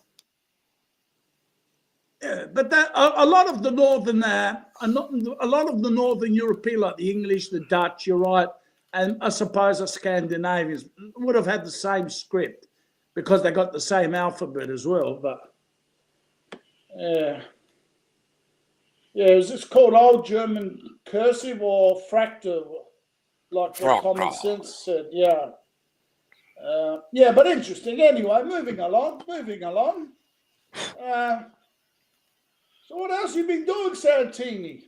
Oh, Johan, I read Johan wanted to come on. I don't know if did you see it, the link? No, I didn't see that.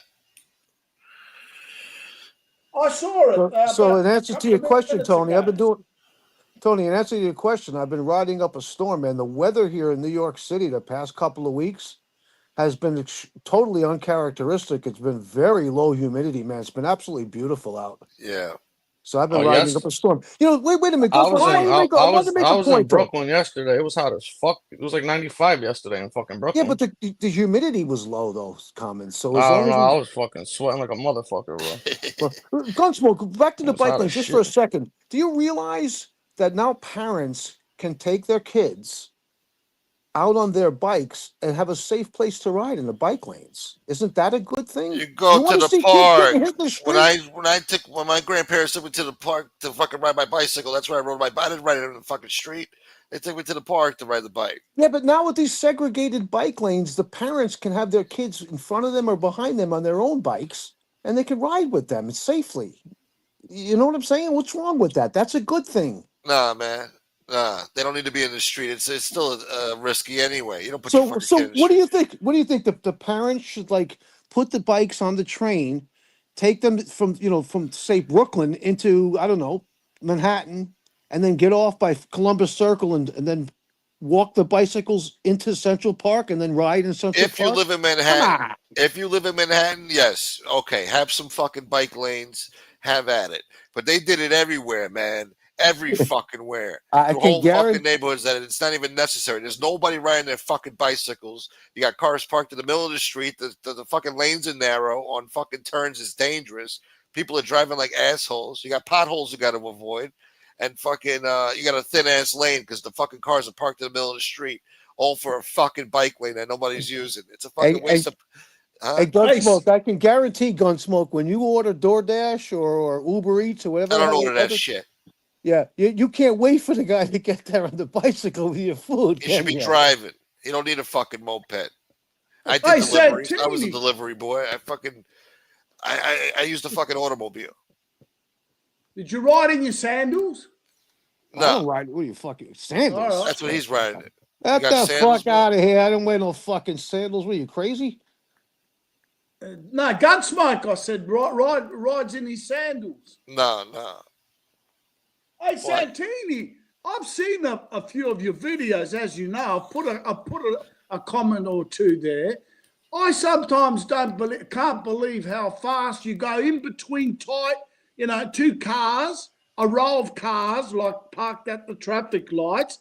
I'm always wondering if someone opens a door on you, you're fucked, aren't you? Well, that's why you'll see me in the middle of the street on the double yellow lines quite so often, because there I won't be subject to somebody opening the parked car door on me.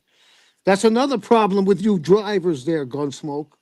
You open the fucking doors and you don't look back, and here comes the Fucking lane bicycle. shouldn't be there in the fucking first place, man. Even if there is no bike Santini. lane, wherever you guys fucking park your cars, you open the fucking lost. door up and the bicycle's coming by. You don't Look, even I look. always check my rearview mirror before I we open lost the door. 15 people since they come on, man.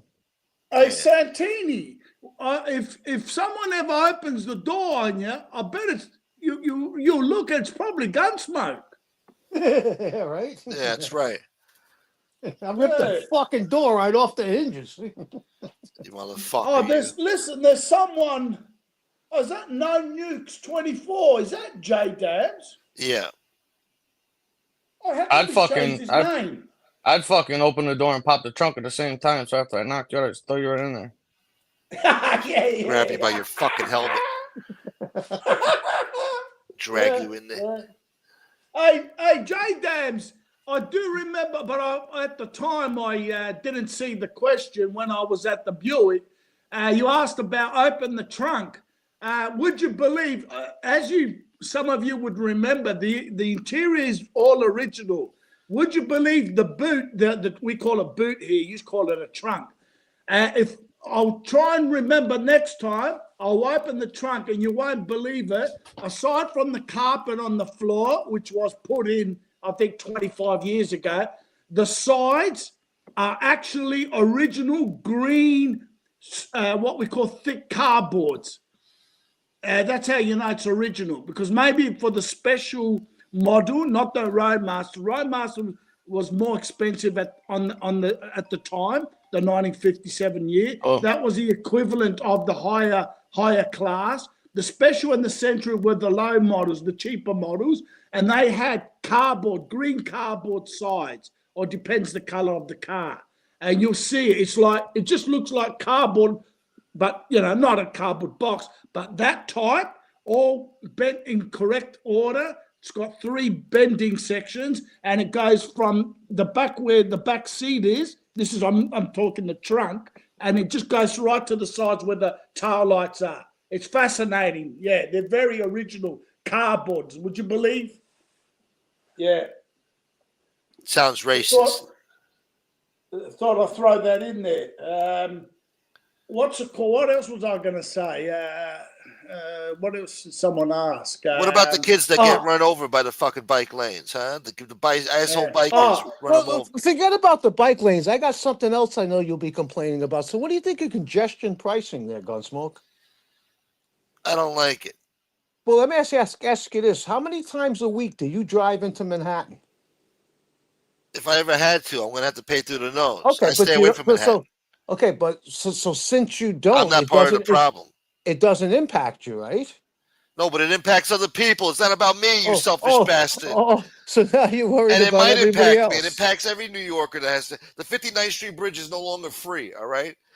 That was if I ever wanted to go to Manhattan, I would use that bridge because it was free. The last one that was free. And you're right there in the heart of everything. They fucking took that away through fucking pure greed, all right? They fucking hurt businesses. They hurt a lot of people. It's not just about me. And in the end, it fucks you anyway. Because when you do go to fucking Manhattan, you do order a fucking sandwich, it's going to be fucking $25, $30 because they can't get no fucking delivery trucks through because these goddamn cocksuckers got to pay through the nose. And if they do go through, they're going to pass the buck on to the customer, which is me. If I ever go down to that fucking shithole, which sometimes in life, you have to go to Manhattan, unfortunately. If you're a New Yorker, unfortunately, sometimes in life, you're fucking summoned to Manhattan for whatever reason. And it fucking sucks. I stay away from Manhattan. The last time you went to Manhattan, what'd you go there for? I don't fucking remember. Let me think. I don't know, but you got to pay through the nose. I don't like the idea that I got to fucking pay just to go through every other fucking borough now. Just to go to drive around my own fucking city. I got to pay fucking $40 to $50 round trip just to fucking get fucked up the ass. No, it's not that much. There's on-peak prices and off-peak prices. Back and forth. You drive around that motherfucker, 1 camera, 2 cameras. There's people that live in those neighborhoods with those cameras. Just driving down that block, they get a toll fee. And then they get a discount because they're residents. Oh, big deal. You're still charging the motherfucker. Well, I think the toll that they charge on the Verrazano Bridge is exorbitant. It's way out of hand. It's fucking ridiculous. I got to tell you, I'm for, and I'm also against congestion pricing. I'm for it because it puts less cars into the streets of Manhattan. I'm against it because when I do my videos, people don't want to see me on a bike path. They want to see me rocking and rolling in traffic. And now there's hardly any traffic in Manhattan because of the congestion pricing. Oh, so you don't look like a badass anymore? Listen, man. You should be in the street riding your bicycle like everybody else did in the 90s. You saw that movie 187 with fucking Samuel Jackson? He was riding his bicycle in the fucking street through yellow cabs in and out of traffic like a professional. You didn't hear what I said 20 minutes ago when I came on. I rarely use the bike lanes. I take a lane in the street. I ride my bicycle as if I'm on a motorcycle. So they just basically took away everybody's parking for you to have a fucking bike lane that you're not fucking utilizing. Well, I see parents. So it's a waste. It might as well be in the street, right? So you say the bike lanes are useless then, right? No, I think the bike lanes encourage people to ride bicycles, more people. And each person that's riding a bicycle, that's one less car. What do you think about those people? I think that they're smart. They're getting some exercise. Their eco print is small because they're riding a bicycle. They're not emitting fumes into the air from the environment from their vehicles. They're not honking horns. They're not ripping up the streets. They're not running people over. Do you know? They are running people over. You know how many people get hurt? Do you know? Wait a minute. Google it. Last year in New York City, throughout the 5 boroughs, 120 pedestrians were killed by motor vehicles. You know how many were killed by bicycles? 0. Bullshit. Look it up. Google it. I'm not. I wouldn't talk out of my ass. There was somebody that died a year or 2 ago. Yeah, a year or 2 ago. But last year alone, Gunsmoke, 120 pedestrians were killed throughout the 5 boroughs by people driving cars. That's what happens, unfortunately. Right, but the bicycle's the bad guy, right? No, they are. They fucking break the law. They run the red lights. They cause havoc in traffic and fucking, they're not fucking sweet little angels fucking riding around town. Well, I got to tell you one thing. That's one thing about me is I don't obey the laws. I can tell you. They're rude. They're obnoxious. They fucking they act entitled. They fucking act like they own the road. Entitled? They You cause sound like traffic. you're entitled. You're one of these car drivers. The that roads think were that, made and paved for fucking automobiles for the past 100 years, not for you to ride your bicycle on. You take your bicycle to bicycles the were on the park. roads before cars ever were. Bicycles were This invented isn't before Hong Kong. cars. You get on a fucking. This is America. You get in a fucking automobile. You know, Get your ass in a fucking car or take the bus.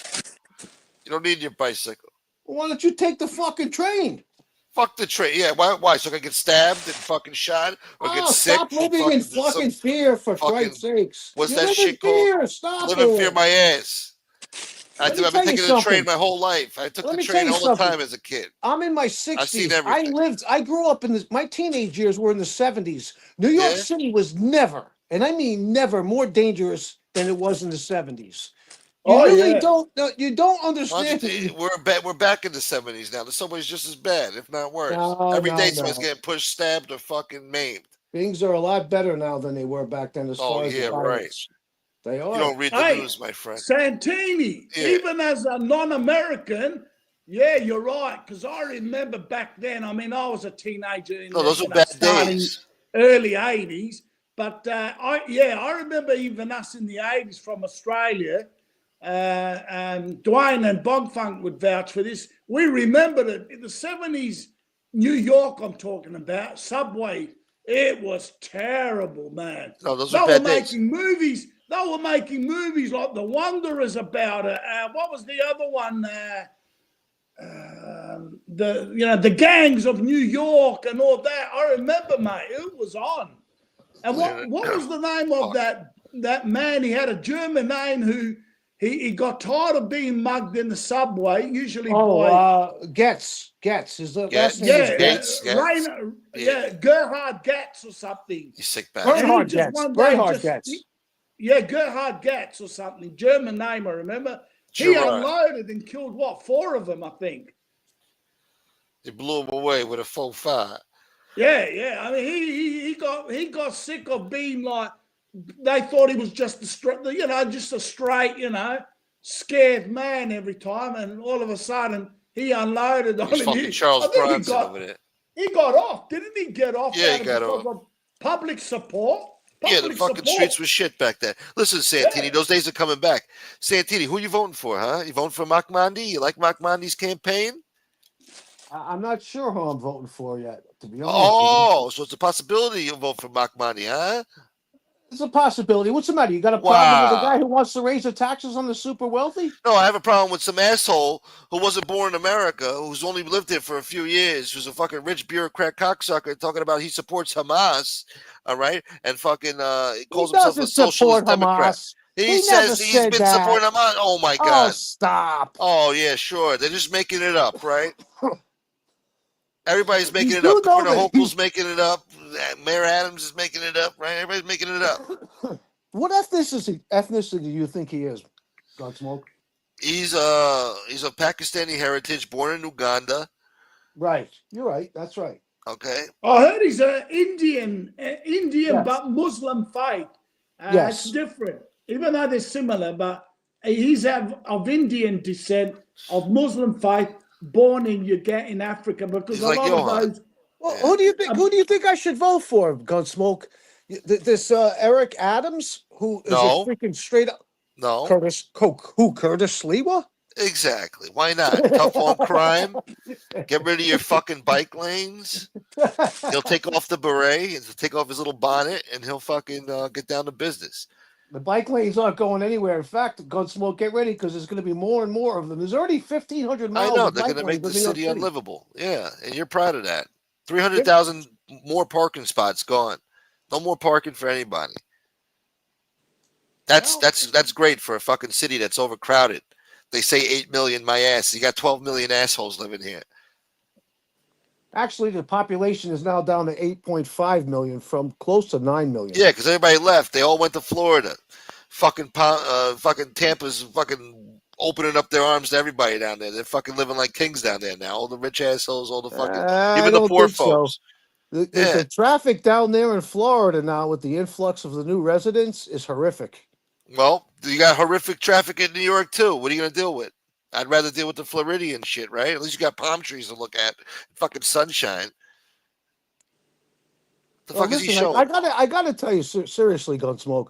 I took a look at your beach video today, right? Oh And no. the thing that stood out to me is that when you got out of the water, you were about maybe 50 feet away from the water.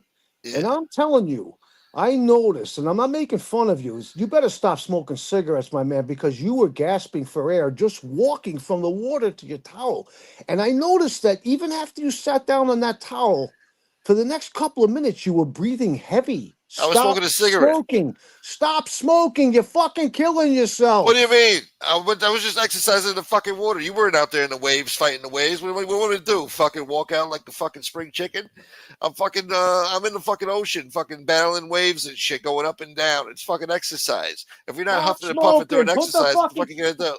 Put the cigarettes fuck? down. Come on. You're complaining about the And that congestion sand is pricing. mushy Hey, too. You know what it's like Santini! walking on that fucking sand? Hey, Santini, and then you wonder why he blocks you, son. Exactly. No, but This guy's wait a fucking minute. critiquing Wait a how I fucking Gun- walk, how I Gunsmoke. fucking talk. Gunsmoke. fuck? How much are you paying for a pack of cigarettes here in New York City now? Don't worry about it. No, how much are you paying? It's horrendous. I don't want to think about it. Oh, but you're worried about the congestion pricing. But what are you paying? $18, $19, $20 for a pack of cigarettes? Oh, here we go. How come you're not complaining about that? I do complain about that. What do you mean? I've been complaining about that shit for 20 years. Mondani Bloomberg started said- that shit. Mondani said Pack he's of going to lower cigarettes the should be price. Bullshit. Mondani said he's going to cut the price of cigarettes in half. Bullshit. Yeah, no, he did. Yeah, you think that's good?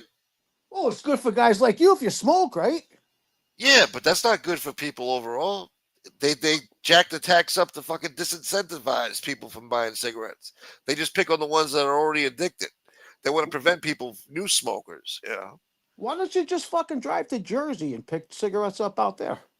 Because it costs you a fucking arm and a leg. It defeats the purpose between gas up the ass, tolls. I mean, what the fuck? Just drive to Jersey, like take a little stroll, plus risking my car getting fucked up from potholes on the way there because New York City doesn't invest in its own fucking infrastructure. Well, you could. I'll tell you what. I'll give you a route. You could jump on a bicycle and you could ride over the George Oh, Washington so I could Bridge. fucking take a 48-hour Within- trip on my bikey to fucking Jersey and back. Within a half a mile after you Have cross a the fucking George Washington adventure. Bridge in Jersey, buy there's a a pack news of stand. Newports. You can buy cartons of cigarettes. Yeah. And then ride them back. Think of the exercise that you would get. No, I'll be huffing and puffing. You won't like that. Then get I'll be a riding fucking my e-bike. bicycle Get an smoking a e-bike cigarette. then. Get an e-bike. How about that? Yeah, I need to blow fucking $600 on a fucking e-bike right now so I can take my bike all the way to fucking Jersey just to get a fucking pack of cigarettes. Yeah. Hey, Santini, whatever happened to your, I thought you were brothers, Joey Beans? Joey he's around. Beans. He's around. He's Oh, around. okay. He doesn't come around a whole lot. He's married and he's got a kid, so he's got responsibilities and things he's doing. You know what I mean? Yeah. He drops in from time to time. I don't know about over here. Fucking son of a bitch. I haven't seen him over here in a long time, but I see him every once in a while out there. Yeah, I'll get rollerblades. I liked it. I liked it about 2 months ago when you were double tag teaming Fish. Both of you were having a go. Pause. Next thing you would tag, you would leave the ring, and in comes Joey Beans. I tell you what, Fish took his both on pretty well. Sick bastard. Oh, I'll never forget that one, Santini. That was gold that day. That was gold. You did land a few punches on Fish. I must admit. I said to Fish, "Don't worry, Fish. A little beating won't hurt you, my son. Take the beating. Take the beating, son. It won't hurt you. It won't hurt you, my son." You Newport smoking boy, you huffing and puffing boy. At the end of the day, Fish doesn't bother me. Are you sure? I'm not. How do I say it? He doesn't perturb He you? doesn't bother me because for in order for somebody to bother me, I first have to respect that person. So he doesn't warrant respect in my opinion. Come on. So you respect Trump? You respect Trump? Oh, Oh God, I like That's Fish. another thing Hey, I wanted let's to get be straight with you, shall we? Gunsmoke. I wanted to get Hey. this straight with you, Gunsmoke. I don't hate Trump. I dislike him. I don't hate anybody. No, you I hate people. dislike many people, but I don't hate people. No, you hate people. No, I don't. I dislike a lot of people, and Trump happens to be one of them, but I don't hate anybody, man. So you don't hate Trump. No, I dislike the guy. Hey, where's your hand? Didn't he grab the link? No. He's probably, No Johan for you today. I don't know. He disappeared. he probably forgot to take his medication. He's having an early night, let's say. You know what that He's having an fucking early fish night. did one night, Tony? So one night, years ago, a couple of years ago, we were on another content creators channel, right? And that content creator fell asleep, so it was just me and Fish. And he Yeah. starts talking about things that I know, and he knows as well. I'm sure he knew at the time that can get a channel struck. So I'm like, Yeah. dude, stop talking about that. Stop talking about that, right? So he kept going on and on. I kept trying to change the subject, and he kept sticking to that same shit. So all of Yeah. a sudden, the content creator wakes up and he hears what Fish is saying. He goes, "What the fuck? You're gonna get me blocked." You know what Fish did? He What? immediately left the fucking panel. He just left. And I'm He like, just, yeah. he's Dropped a off. he did it on purpose. Bastard. I would never do Yeah. that to somebody, man. Come on. You don't do that kind of shit. That's what he does. He don't care. He could be a ruthless Oh, yeah. bastard sometimes. You know, you don't know him too well, Tony Buick. He could be a Oh, ruthless well- bastard. He gets blocked for a reason. You think he's just some innocent babe in the No, woods, no, and I like gay uncles doing it for no reason. No, I've been there when he's been blocked for very good reasons, but I just So you know his history. yeah. I mean, he talks yeah, but what I mean is I've got a soft spot in my heart for Fish. I don't know why. I mean, he's an asshole. He's obnoxious. He's obnoxious, but I like him. I don't know why. I used to think the same way, but now, no. Well, listen, I Too don't many dislike chances. Fish, but Tony, what you don't understand is it's you'll never really understand it. So Fish grew up 2 neighborhoods over from me in Brooklyn. Oh yeah. In a similar kind of minded neighborhood, in a mafia neighborhood. I understand guys like him. What, I know what he's Brooklyn or about. the Bronx? I know Grew what up he's Bill about. And I'm Basin. going to tell you, I'll tell you what, a guy like Fish recently, he wanted me to go on another we were in another content creators channel, and he's saying, "Hey, Santini, if you do 25 handstand push-ups, I'll send $100. So I said, all right, I don't want the money. I said, send the money to the content creator, send 100. So he sends 50. And he goes, do the 25 push-ups, handstand push-ups, and they'll send the other 50. No. You don't do that with Fish because then you're going to get beat. So he Yeah. refused to send the 50. So I told the content creator, listen, keep the money. He sent 50, half of the 100. I'm going to do 13 handstand push-ups. And that's what I did. Yeah. Cocksucker. And that's I the heard second about time I that. got him with the same content creator. Yeah, The first time, that was recently, wasn't it? 2 weeks Yes. ago. Yes, and about 2 years ago, I got him on the same content creators live. All of a sudden, out of nowhere, he pops up and he says, "I bet you can't do handstand push-ups. I'll send the guy $20 if you come on and do 20." So I said, "All right, send the 20. Let me see proof that the guy got it." And I came on and they did 20. And ever since then, I don't know what the fuck is wrong with this guy. Do handstand push-ups. Do handstand push-ups. It turns him on. What am I, a circus performer? Well, Yeah, he's he's making, making you know you- what? He's making good money He's making on you his do tricks. ices. He's making good money on his ices. He's got plenty to throw away. Must be nice, huh? He's being nice. Does he ever throw you a few shekels, Gunsmoke? No. Well, there you go. He comes in here and does that shit. He does that trolling shit where he gets unblocked and he'll come in here and talk shit to somebody like, "Hey, you ever donate anything? I was about to donate to Gunsmoke, but you keep blocking me. So who matters most? Yeah. It's like, shut the fuck up, get him out of here. Fucking idiot. He's just trying to fucking do that trolling He's a shit. stirrer. He's a stirrer. Yeah. He's a marketplace stirrer. Fucking jerk. Yeah, well, you nicknamed him Socrates. Now he's running around. He thinks he's big shit. He's Socrates now. Why did you do that, Tony? To my should've greatest regret, to my greatest regret, yes, I must admit, yes. You should have named him, called him Peon, because that's what he is, a peon. That would Or have the been more hunchback, appropriate. the hunchback of Notre Dame, yeah. Give him a good insult or something. Piece of shit. He's a trained monkey. Do a backflip, cuz. He's just a fucking buffoon. He's a straight up buffoon. He's a miserable prick when he starts drinking. I don't think he's been drinking as much lately, to be honest with you. Oh, what, he found Islam? He's doing good now? He's doing better?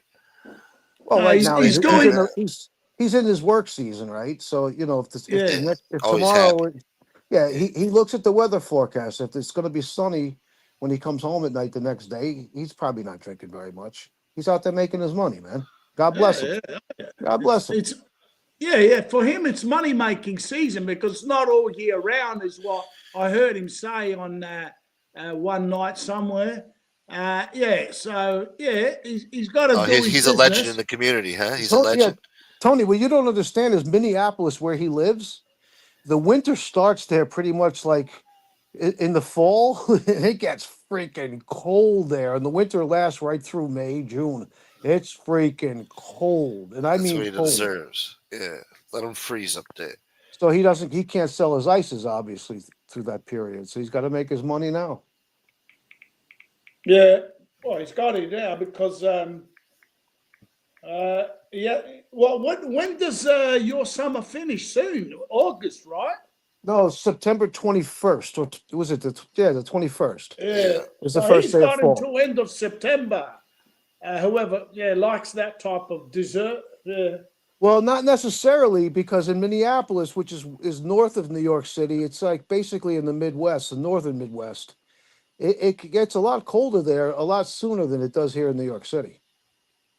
Yeah. In New York, it'll be hot until maybe like the second week of October, and then it starts getting chilly. Yeah, well, I looked at the extended forecast. We actually got good news for that. Good and bad news, Gunsmoke. It's supposed to be very warm this fall, but this winter's supposed to be wicked cold with a lot of snow. Good. We need some fucking snow. Actually, I can't deal with snow. I fucking hate the snow. That takes me off the bike. As I got older, I started to hate the snow too. I can't do it no more. And you know what the city does when it snows? Listen to this. When it snows, they don't fucking plow the bike lanes. They plow the fucking streets. What's the point of the bike lane if you ain't gonna plow it? You're not priority. Right now, it's a snow emergency. We got to make sure automobiles and emergency vehicles are ready for the fucking road. Leave your fucking car at home. Leave your bicycle at home. You walk. Leave the bicycle at home. You don't even have Take fucking the bus. snow tires on your car. You're running around with all-season tires. What the fuck are you gonna do in the snow with that? Come on. What are you gonna do with your bicycle in the snow? You gonna slip and slide down the fucking block like Mary Poppins and shit? You can't be fucking riding your bicycle around in the snow. Nah, you know this too, Gunsmoke. On a serious note, man. When they throw that fucking rock salt on the street, what it does to the undercarriage of your car? Oh, it's horrible. Yeah. It just destroys everything it touches. It's fucked up. I hate that shit. That's why I don't like. I love the snow while it's snowing, but as soon as it stops and they plow and they throw the salt, I can't stand it, man. Yeah. That's one thing we're lucky. We're not a snow country. And we don't have snow on the roads on any of our cities, apart from a couple of mountains, and there's no cities there. We're lucky. We don't have snow. That's what the main reason why the roads stay smooth when they're put in, because like here in the city or anywhere where it gets cold, the street freezes, then it thaws, and it freezes and thaws. It cracks. It puts cracks and potholes in the fucking street. It tears them up, man. They got to come up with. I remember end of 1990 when I visited my cousins and my uncle in Montreal, Canada, and I had been there twice, but it was I think it was December as well, February. I can't remember. We're talking 35 years ago, but it was snow. Man, my cousin had to clean off his car and then around the road for him to get out of his driveway. At one particular day, I do remember. Yeah. We're not getting no snow this year, man. We don't get snow. That's what the Farmer's Almanac is saying. So you can't believe in that shit.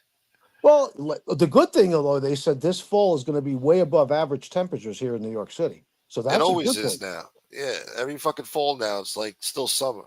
Look at the last 3 winters, man, Gunsmoke. How much Yeah. snow did we get? Nothing. 2 inches, and then it would melt for 8 hours later. We got nothing, man. Nothing at all. It's just bullshit. For a long time. On average, New York City gets like 24 or 25 inches of snow per year. At least it used to, but of late, no, not at all. It's a new era now, man. It's fucking Climate global change. warming. It's global warming. It's We got an natural. It's argument natural, coming. man. Okay, It happens but- every few thousand years, 10, okay. 20,000 years. So then we're in agreement that the planet is definitely warming. Parts of it, anyway, not the whole planet. I mean, but it's also cooling a lot too. More people I are know. dying from cold than I anything know. else. I know. So it's just, but when it's hot, it's much hotter than it usually used to be. But summer's summer, man. It's always hot. Hey, can I Supposed to be answer hot, a little question of Jay Dabs about? Yeah, he's talking about 1918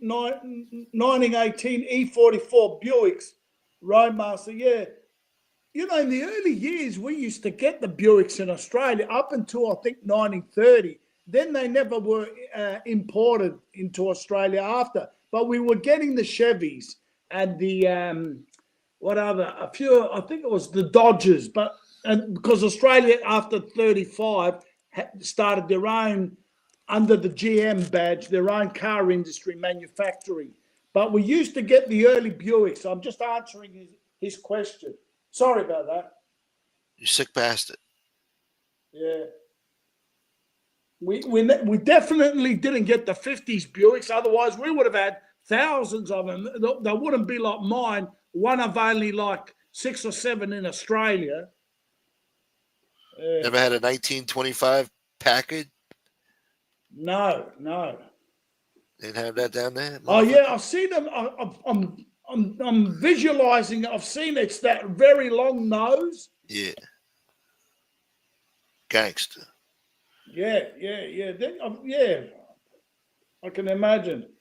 And just to answer Jay Dam's second question from last week or whatever. Oh yeah. My insurance for the 57 Buick a year is $300. Jay Dams, $300. A year for insurance? You son of a bitch. A whole year, and I'll tell you why. Oh my God, I'll kill myself.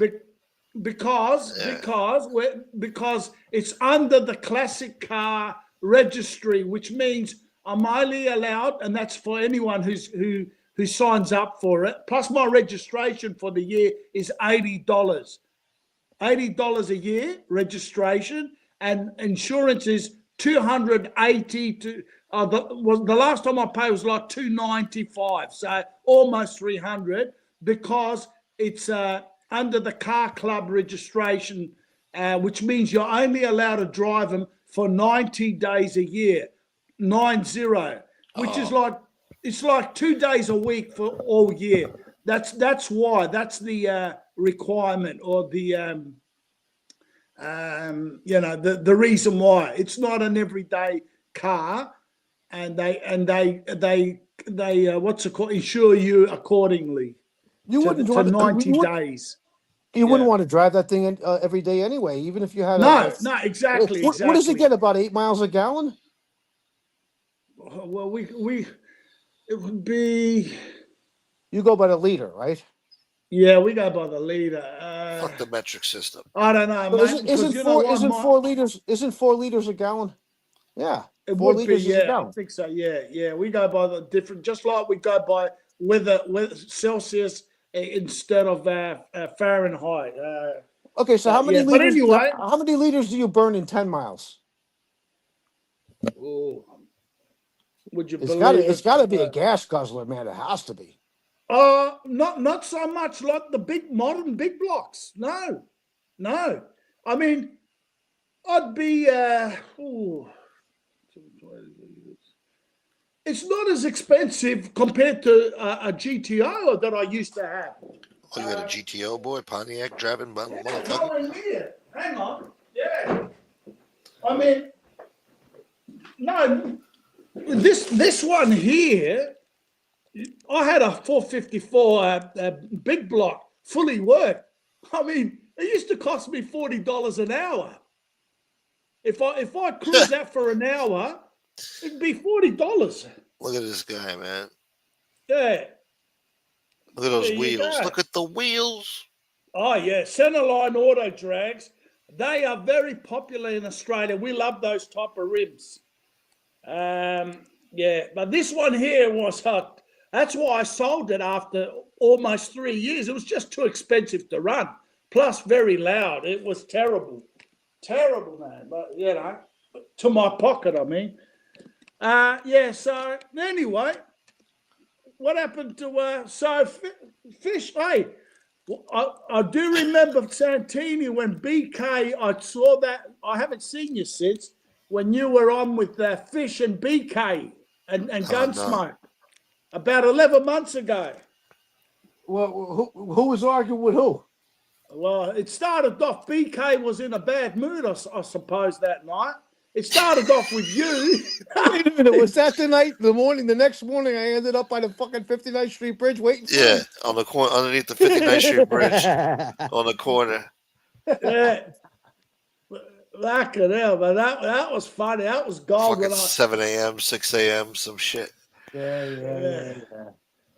Where's he in the chat tonight? I don't know. I haven't seen him. I don't see him this either. Furbo, you love playing me like a violin, don't you, son? You know very well the answers I've given you. You still keep answering the opposite of what I've told you. My mother came from a town called Neapoli, southern Greece, not Napoli. And ironically, Napoli, the city, is named after the Greeks who founded the city, How by dare the you. way. How dare you. That was called, because we call it Neapoli, Neapoli. That's where my mother comes from. It's in southern Greece. It's a port town, little town, but it's called Neapoli. I didn't say Napoli, but Furbo likes mucking me around. He loves it. A lot of people do.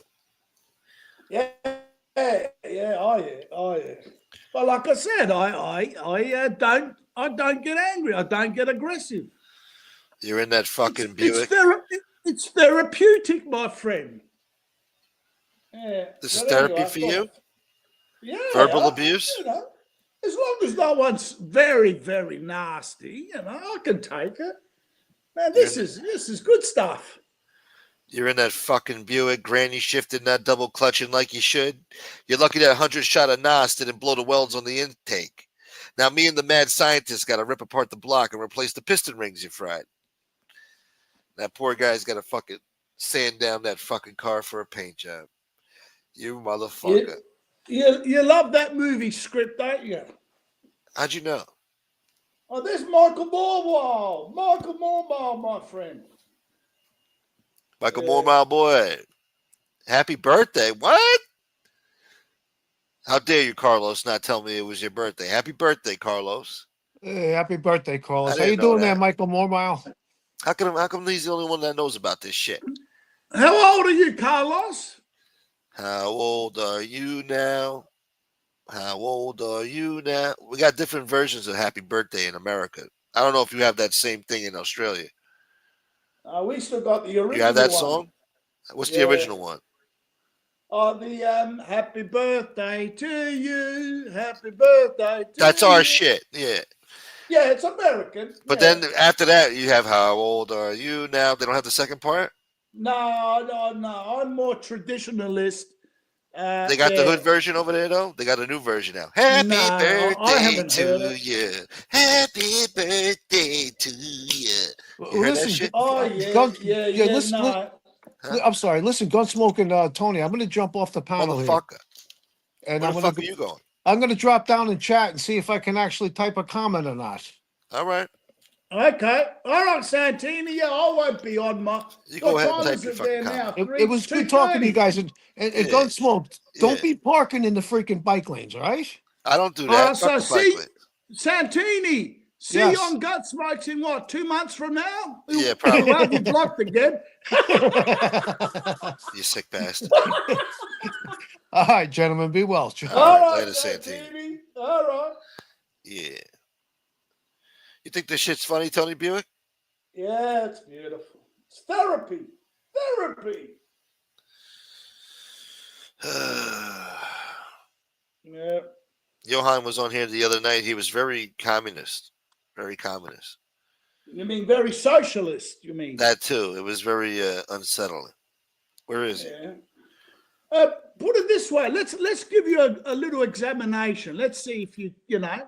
I'm going to give you an answer, a yes or no answer sheet. Let's say you were on a plane, right? Or let's not use the analogy of a plane, but let's say you were on a bus and the bus had 60 people, right? And you broke down in the desert, right? Yeah. Okay. And let's say under the bus, there was enough food, you know, for about 2 weeks. You had the people had some chicken. There was, you know, this, that, you know, or cans. Let's say, put the analogy in cans, tuna, beef in cans, you know, the works. Okay. And let's say there was no people around for hundreds of miles. In other words, you know, you have to, okay. And let's say to those 60 people, 10 decide that they're the ones who are going to eat out of the tin cans or the water. You know, let's say you've got 50 litres of water. There's only 50 litres of water in amongst 60 people. Now, that water, you don't know how long you're going to be stuck out there. And so it's got to last. But and then you catch in the night time, only 10 out of the 60 people are sneaking, they're drinking the water, they're cheating, you know what I mean? Wouldn't you like everything to be shared equally first until you get rescued? What's your answer? How many people are there? 60 people. 60? Yeah, 60. With 13 gallons of fucking water? No, say 50. Okay, let's 50 say 50 liters equals 13 gallons of water. Okay, 50 litres of water. Now, you don't know. You might be broke. You might have rescue in 2 days or could be longer. But as it turned out, it might be 2 weeks. You never know. Motherfucker. Now, wouldn't you like to be everything equally shared and no cheating up the top? Yes. Oh, it's a bit like running a country. You've got to help the bottom, the children who can't, you know, out of the 60 people, 15 are children. Yeah. You know, if the top rich and the powerful of who were in the bus were helping themselves to the food and the water, well, the 15 kids or the weak old men and women, they're going to die soon, especially if rescue doesn't come, you know, if it comes late. So it's a bit like that running a country. So no, it's not. You know, society doesn't work like that.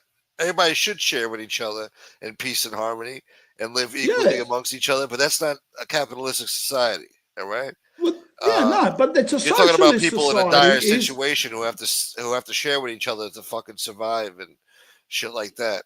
You can't compare a situation like that to society as a whole.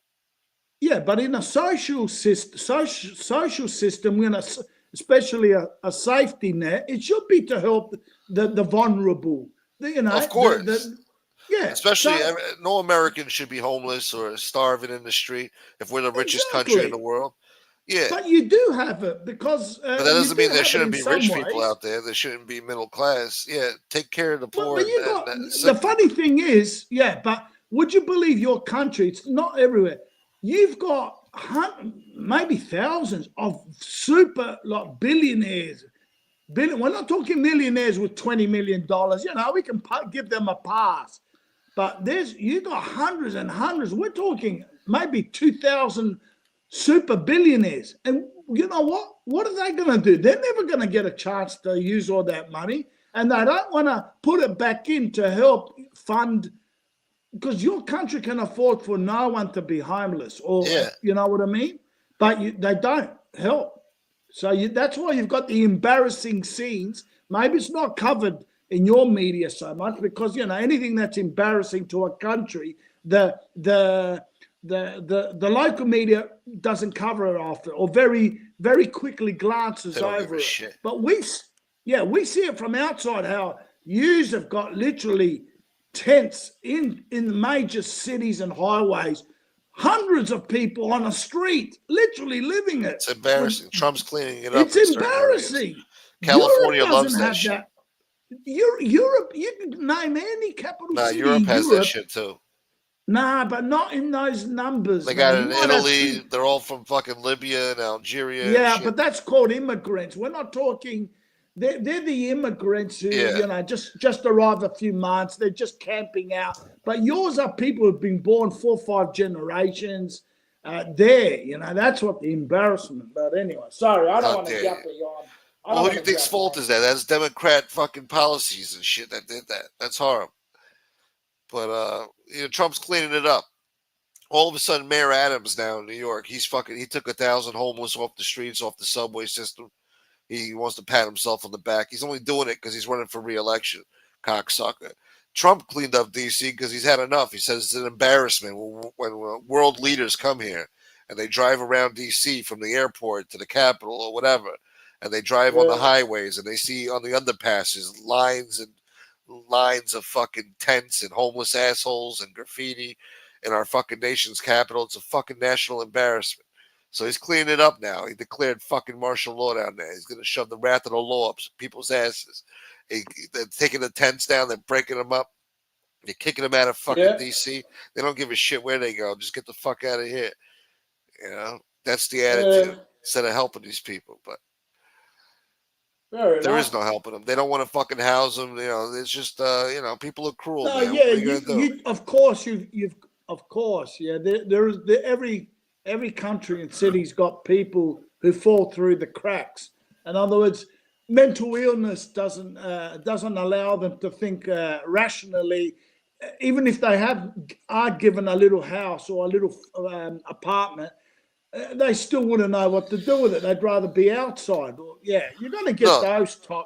Yeah? These fucking guys, they like fucking graffiti. Look, I like graffiti too. I appreciate the artwork in certain areas, but you don't put it on a fucking underpass and make it. It's the way you do it. If you're doing shitty graffiti, that's a fucking disgrace. That's a fucking dystopian nightmare. That's why you're voting Democrat, fucking Santini. Fucking thinking about he's going to vote for Makmandi. He wants a dystopian shithole. Fucking abandoned brick buildings and graffiti everywhere and fucking shit. What happened? We got bad service now with what happened to fucking Buick? Oh, okay. Hold on, you're breaking up. Yeah, you're buffering. Yeah, me too. Hang on. He's an independent. My ass. I don't know. Okay, you're better now. I think. No? Yeah, that's a Santini, you're right. If I was an American citizen, which I'm not, and I have no rights to vote, but if I was born in America, I would vote for an independent, none of these two blood-sucking parties, the Democrats or the Republicans, they're the same. They're two sides of the same coin. You need a completely new way, a new. That's what's going to happen. Party with. I know, the bubble's going to burst. Of course, it won't happen because it won't happen because you're not a democracy. You're a moneyocracy. We're a republic, sir. Tread carefully, sir. We are a republic. No, only in disguise. You are nothing. Look, you Gunsmoke, you got a lot to learn, my friend. Have you taken leave of your senses, sir? Yeah, if you think you are a moneyocracy, you're not a democracy. If you were a democracy, voting would be compulsory. You would make, like in Australia, voting is everyone over 18 must vote or you get a fine, $100 fine if you don't show up and vote. Because voting here means everyone should be, They have that here too. No, you don't have that here. What do you mean? In Texas, there's about 10 Democrats on the run right now because they refuse to do their fucking duty and vote in the chambers on fucking laws that they're supposed to vote on. They fled to California as a protest. So the fucking governor put out a fucking the feds now. They put out a fucking arrest warrants for them or something. They got to fucking arrest them all, and they're fining them every day, $500 a day every day that they miss their vote. Your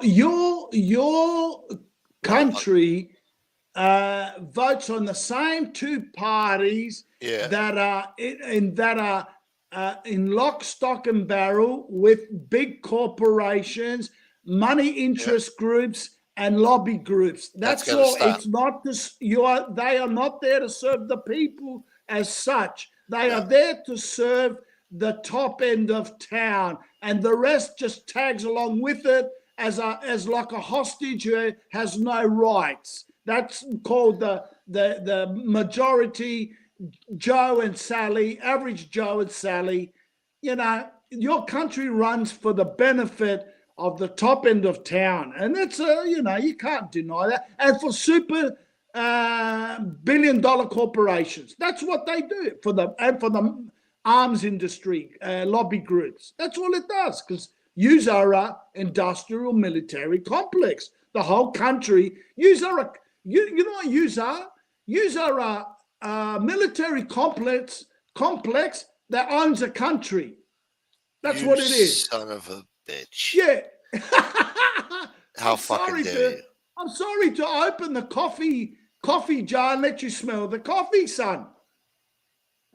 This is communist propaganda.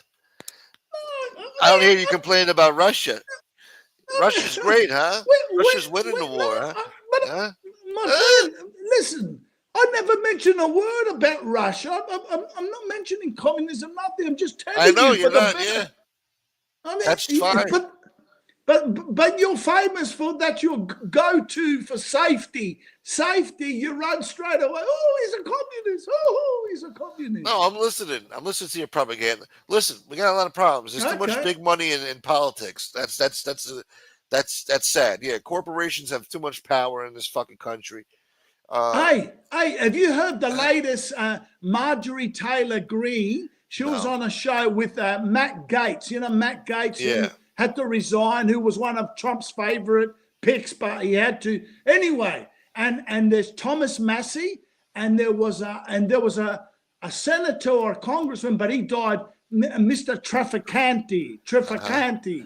They all said they were brave enough to say what many don't say at all. Many that that they said this, I quote, Congress is nothing but Israel, AIPAC occupied territory.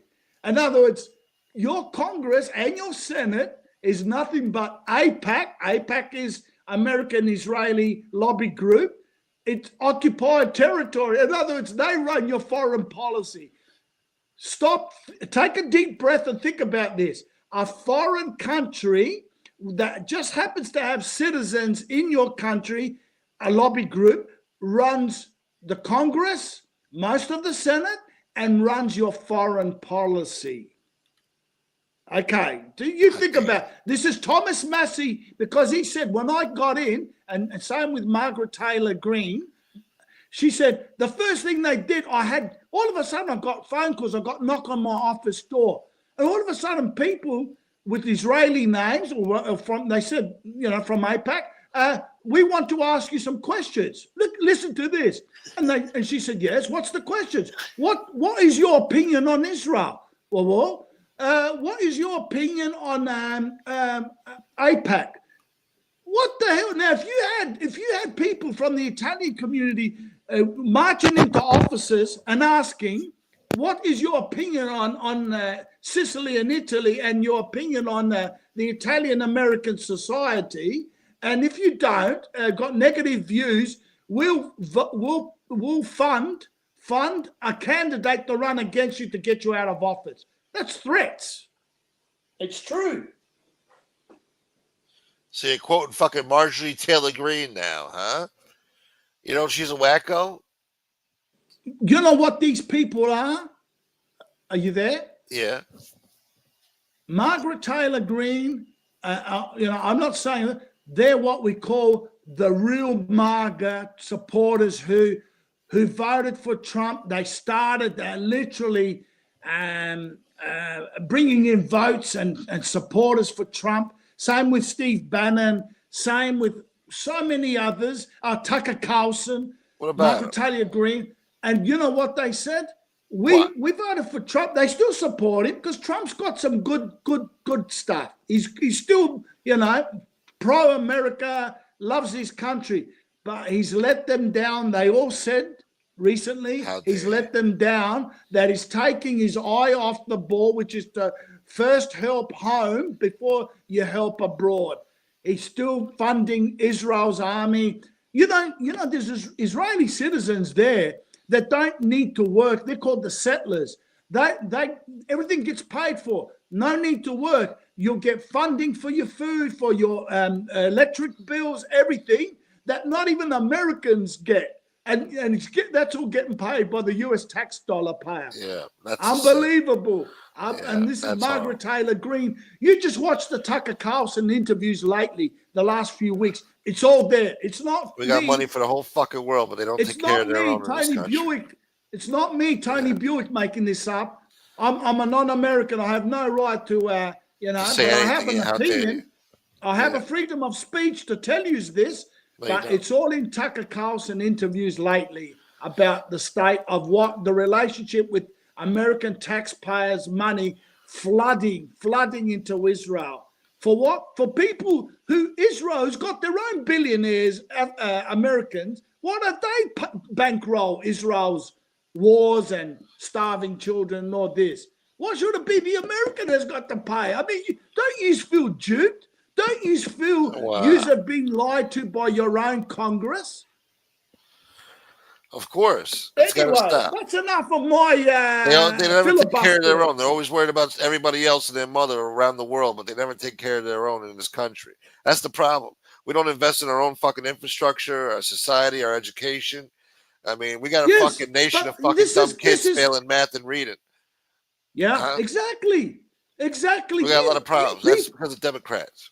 Look after home first. That's what. Yeah, this is why people like Steve Bannon, Tucker Carlson, Margaret Taylor, Marjorie Greene, whatever, Thomas Massey. Thomas Massey is one of those very rare politicians in Congress who you know what? He slammed the door on AIPAC. He said, when they came to my office, I knew what they were about, and I slammed the door on them.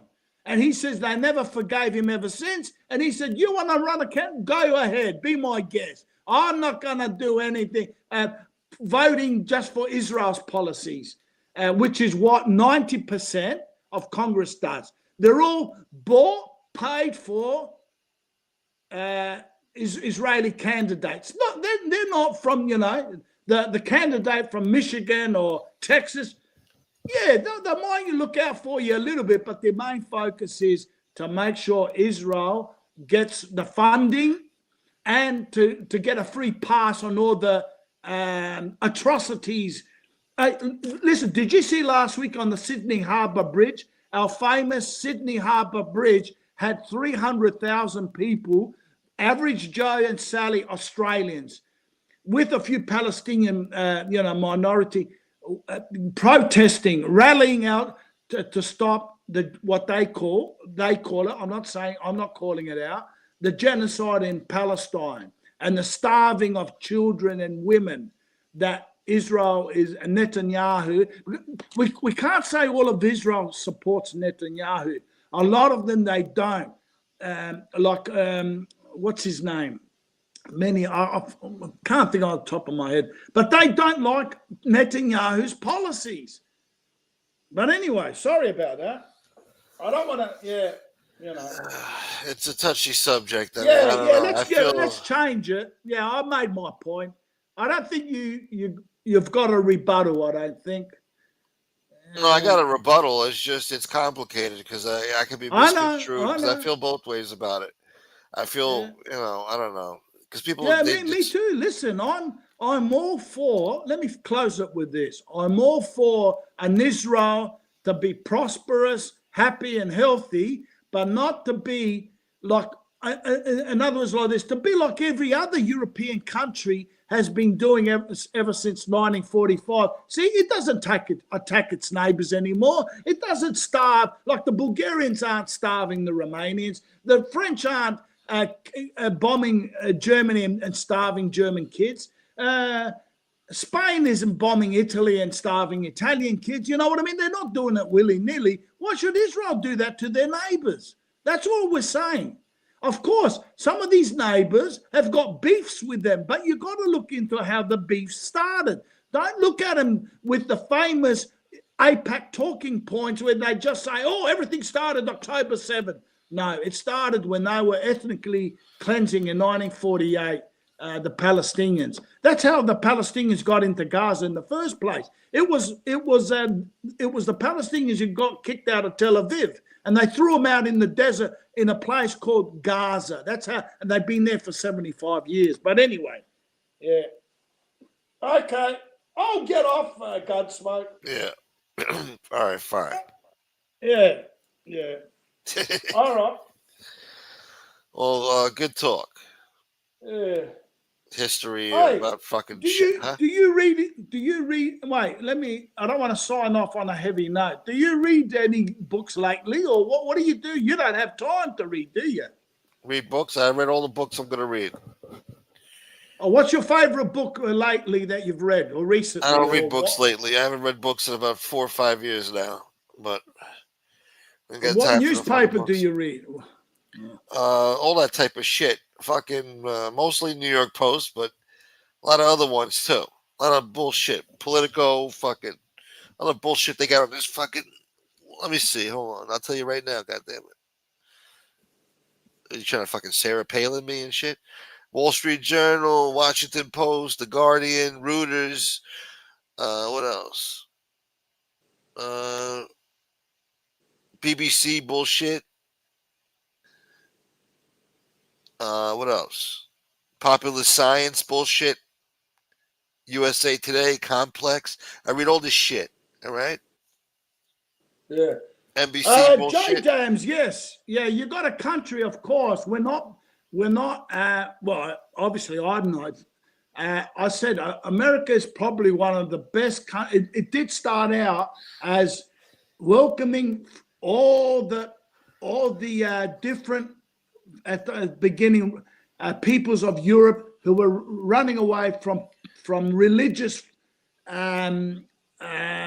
persecution. Now, when we talk of religious persecutions in those days, it was the different forms of Christianity. Like you would receive the Hutterites. The Hutterites were a German, just like the Amish. All those type of, they were getting persecuted during the German little kingdoms. Back then, Germany wasn't even united yet. That came in 1871 under Bismarck. But they had all these little, like the Catholic Germans would persecute the Hutterites or the Protestants. And same with Holland, same with England, same with this, same in Spain. So that's how America started. It welcomed all these different little Christian denominations into America. Then later came the Jewish trying to find, escape persecution from Russian Tsars or the Cossacks or from Poland or from Germany. Yes, just like you had also the Armenians, the Italians also. Italians mainly because of economic, but also to get away from Northern Italy rule, because the Northern Italy part was more, Naples, north of Naples was mainly, they didn't in those days send money down. It's a bit, to the southern Italian states, the Sicilians and the thing. They were left like in swamp areas, literally swamp areas. And that's why the Sicilians and the Calabrese wanted to escape out of their misery, poverty and misery, because of Northern Italy refused, would give them like crumbs off the table. Northern Italians were eating the roast turkey, the beef, roast pork. And then when they were done, the bones with a little bit of meat, I'm talking metaphorically, they'd throw down to the south of Italy. That's why they had it was like two countries in one, economically speaking, even culturally, because the Northern Italians viewed the Sicilians and the Calabrese for centuries as being a mixture, a hodgepodge of all different Mediterranean people. You had Greeks, you had the Albanians. That's why even today, I can go to southern Italy, to some towns, and I could talk in Greek to them, because they got a language called Greco. And that's why a lot of them with surnames as Greco, Albano, they all because they came from Greece and Albania mostly, and some of them from all over the place, Maltese, whatever. Yeah. So, but they went to America, and yes, it was freedom for many, but it was the destruction to the American Indian. We must not forget he's in the museum today. So one's freedom and tolerance is another people's destruction. We must not forget that. Yeah. Damn. You know? You're trying to set me up for failure with these topics, man. Because you know I got opinions on this shit, and I don't want to piss people off. You're gonna fucking get me in trouble here, boy. You're trying to set me up, man. Yeah, it's late now. It's nearly 3 a.m. So, yeah, but that's how it's all been. Yes, you're right. Communist propaganda, huh? No, that's not. That's history. What I said. That's how. Sounds like Avatar has the right idea here, but whatever. You have a different view on it, Tony Buick. Yeah, but that's how. See, America, like J. Dam said, was a place of freedom. People came running to it, but it's not for all. It was only for the Europeans or the people from the Mediterranean world. For them, it was freedom and privilege and, a way to be American. And it was, what was it called? The American dream. Yes, it was.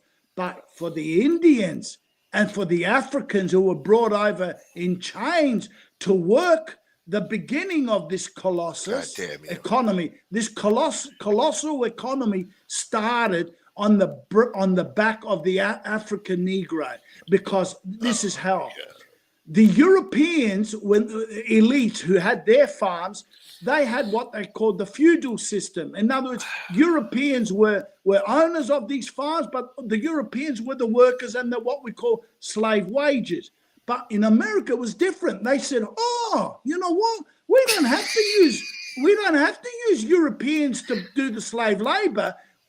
Because at least in Europe, you had to pay them something. You had to pay their tenant because they would live in little huts around, the vineyards or wherever they were farming. But in America, we don't have to pay them nothing. Just feed them a cheap source of food. It's not, and they work for nothing. And that's how. So America was built on it was heaven for some people, but it was hell for others, the Indians and the African. So we must not forget that, J-Dabs. Yes, America was a good country and still is. It's much fairer now than it was 100 years ago. Yeah. God damn you people. Yeah, Yeah, we'll bring in Australia, huh? Yeah, all right, Australia, instead of the British wanted to make sure they weren't going to bring African slaves to Australia. But what did they come up with to start the beginning of the backbreaking work? They brought the convicts, in other words, prisoners. They came up with the idea, we're not going to bring Africans here, but what do? Okay, what we'll do is we'll empty out our jails, our prisons in England and wherever. And that's what they did. They became the backbreaking work. So at least it was the same racial group had suffered. So it wasn't them doing it, persecuting another race. You know what I mean? Like the Americans did. For you to get a leg up on your road to being an economic colossus, it was built on the Africans' back. All the cotton farms, the corn farms, those famous estates, like the movie Gone with the Wind. Every family and your founding fathers, Jefferson, Washington, they all had their stable, literally like you have horses today in a stable. You might have a rich person's got 200 horses in a stable. Well, back then they had 200 African slaves in the stable. Yes, that is our history. But why focus on that history? Why not focus on the redemption that America's made? We've had black governors, mayors, fucking president, they run our entertainment industry, sports, there's millionaires, there's black millionaires all across America now. You know what I'm saying? Yeah, there's a lot of poverty too, and their initial history here wasn't so great, but America has atoned for that. You know, Yeah. every fucking major city, the mayor's black. Everybody's black. I don't know what you're talking about, man. People need to stop complaining about the fucking past and complaining about that shit fucking 150 years ago they never fucking lived through. All right? Yeah, but if you wait, why focus on Gunsmoke. that shit? Why not focus on the good shit America's done? You act like America just did that and then did nothing to fucking atone for that. I have said, I don't know, listen, man. when I have said, I better wash out your ears when I get to Queens and You visit you. motherfucker. Yeah. Listen, I'll bring you a nice big cotton earbuds for you. I said the America today is, but it's. You can be anything you want to be in this country, no matter what fucking color you I are. know. Listen, Uh-huh. America's greatness today was founded on the bones and skeletons in its closet of the past. Oh my God. You must not forget this. Its greatness and its beauty and fairness. Yes, this country was we built all on agree. blood and guns. Yeah. Yeah. Well, put it this way. Listen to this. Let's say the Germans won World War II. Let's say they did. Okay, 200 years later, when you're speaking German. So Gunsmoke's name is Gunsmoke Kolsberg. Okay, so that's your name. 200. You'll be saying the greatness of the German Reich. Look how wonderful we are. Look at us, how beautiful we're. Kind to animals. We eat vegetables. But then someone might come up like me. Some son of a bitch like me might come up and say, "Oh, do you remember 200 years ago in 1940 to 48, let's say, all the skeletons in our cupboards, how we became great? We wiped out." I don't hear you complain about fucking Mongolia. Fucking Genghis Khan wiped out 60 million fucking people, which was about fucking 6% of the goddamn population at the fucking time. All right, he went around raping and pillaging and fucking killing millions of people. I don't hear nobody complain about fucking Genghis Khan. They got fucking statues of him running around. I mean, what the fuck? Every country was built on fucking blood and slaughter. What the fuck do you think the British were doing? I mean, motherfucker, I don't even complain about the British when they were fucking conquering India and shoving pool sticks up fucking Mahatma Gandhi's ass. I don't know. And that's why, I've got it in a book where literally in one of I think, actually. How about the Chinese that what they did? Well, there you go. Hey, it's in this book here. You don't even complain about the Uyghur Muslims. Huh? Hey, it's in this book here. The devil himself mentioned it here. He said, I want our German Reich to be where Russia is today. He said, that is for us what the Wild West America was for the Americans when they went west. He said, he said it in his own words. The Americans, he said, are a great nation today because they went and wiped out the American Indian. They built a country on the back of the African slave. He said Russians will be our African slave. Literally, it's in here. You can read it. There's a passage. I haven't read it for 10 years, but the devil himself wrote it in here. He said, what the African slave was for the Americans who began the greatness is, he said, the Russians will be our slave. And half the other Russian population will be what the American Indian will be in museums. We're going to wipe them out, and Russia will be our Wild West to San Francisco and LA. That's what Siberia was going to be, populated not only by Germans from Germany, he said, but by other Germanic races. In other words, Swedes, Danish, Dutch people, Northern Italians, the works. He said all the Europeans were going to settle them there up until China's border, Central Asia. He said, and that's going to be Europe's new America. He said, why should Europeans leave Europe to go and find a better life in America? A better life, just like J. Dan said. He said, why should Europeans find a better life crossing the pond when they can find it right here in our own continent, in a place called Russia and the Soviet Union, up to China's border? Remember that. It's all in here. So this book is not only propaganda in the German point of view, but it's also knowledge to learn what he wanted to copy the mighty USA. In other words, the blueprint was USA. It's all in here. He says it. If anyone has got the guts to read it, his heroes were the founding fathers of the USA and the ones that took over and went west, like Custer, all those people fighting the Indians. He even said, Hitler said, when I was a boy in 1890s, so he was like 10 to 12, his favorite storybook lines were the cowboys and Indians in America. Would you believe it? And it was, a lot of these were called Karl May. Karl May was a famous novelist who lived in America in the 1870s and the 1880s. And Hitler says, my favorite childhood stories were Karl May's American Indians versus the settlers heading west. You read it in here.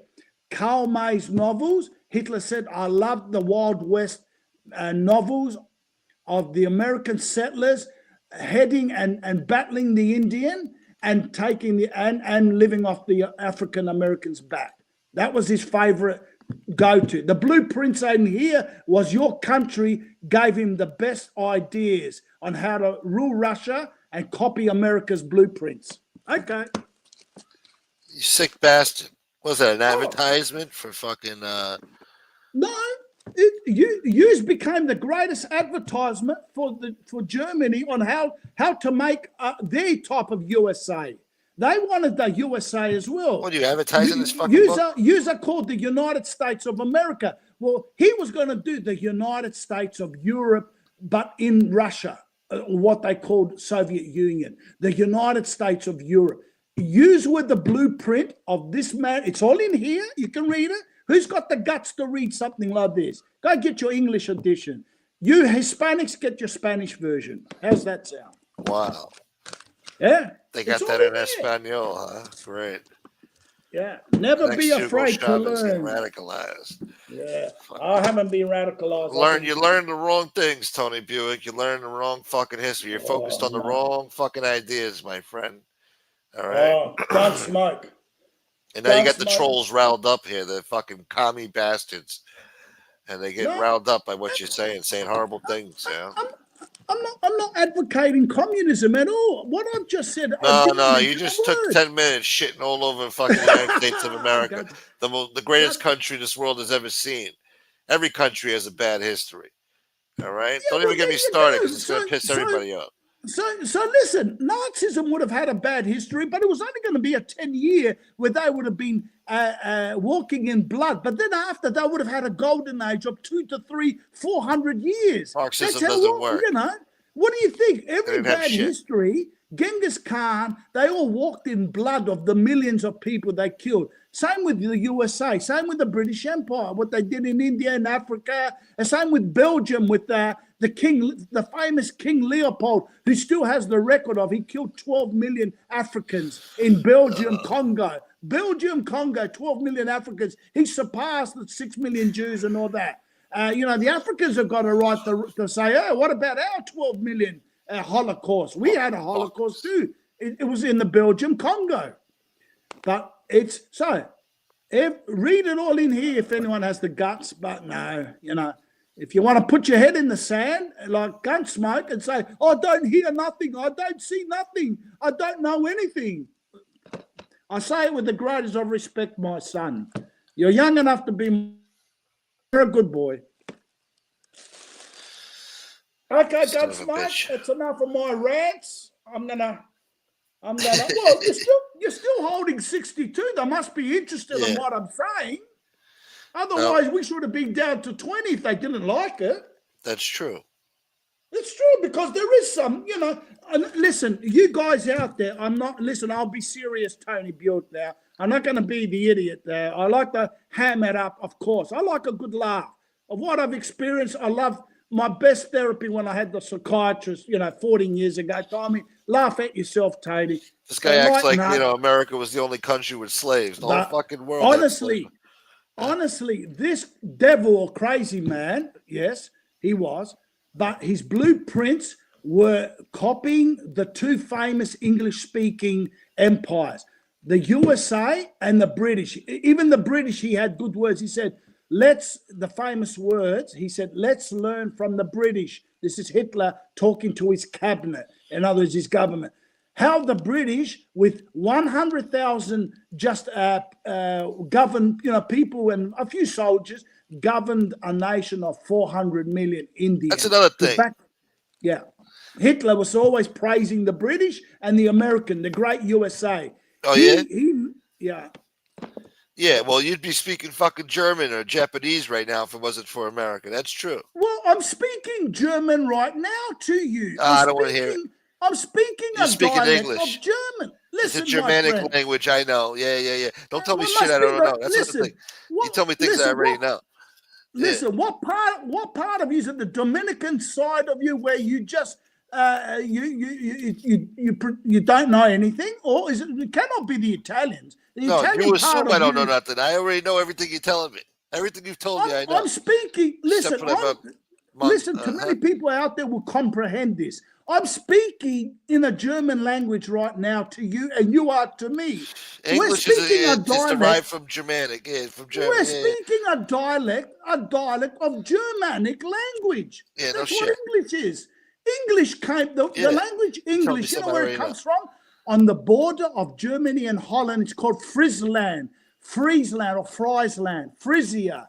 That's where the English language came from. There was a BBC documentary about 10 years ago, I forgot his name, the narrator, and he went there and he said, from this spot, and this is where he was, where Germany and Holland meet, there's a little town called Friesland. He said, from this spot, the English language was born.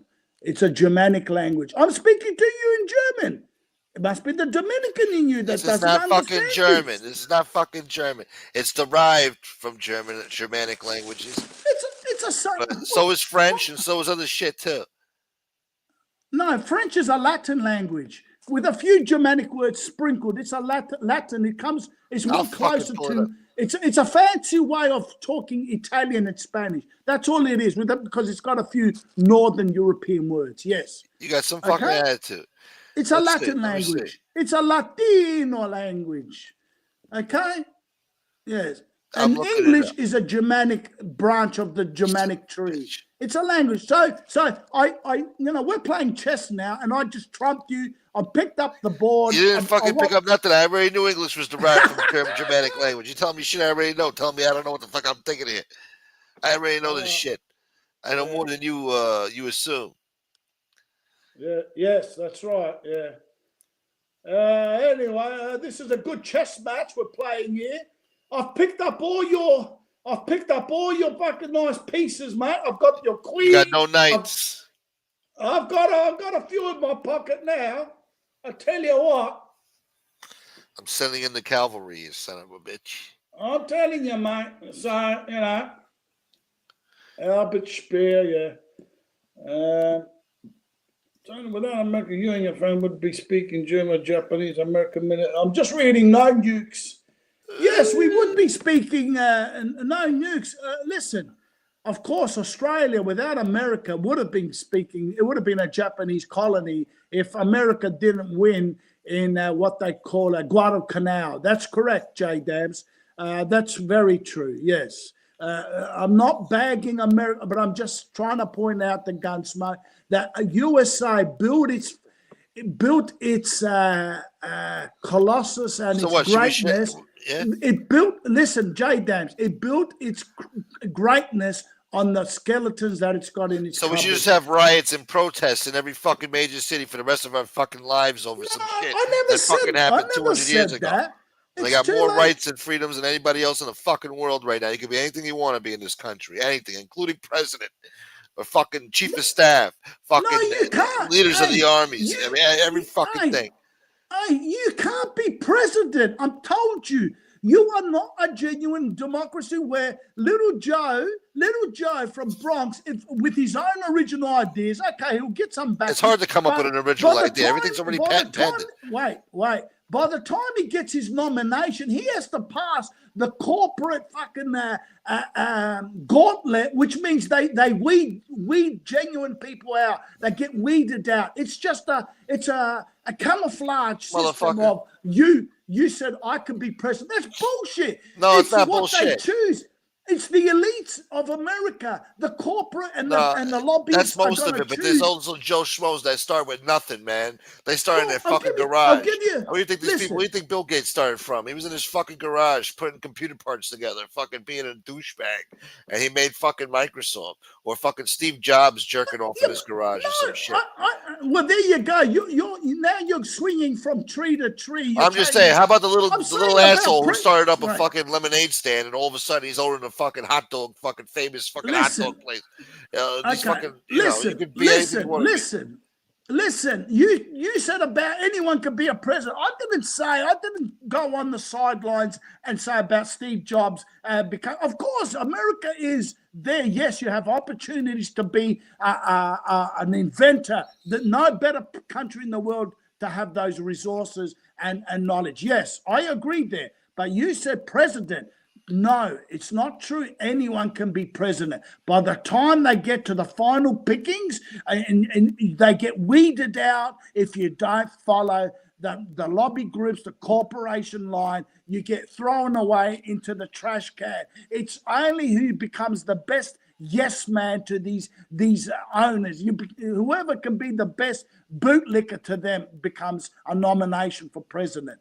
I'll give you a good example. Bernie Sanders had won the nomination by a mile over Hillary Clinton in the Democratic Party. He had a movement, he's lost it now, but he had a movement that was unprecedented in 2016. And guess what happened?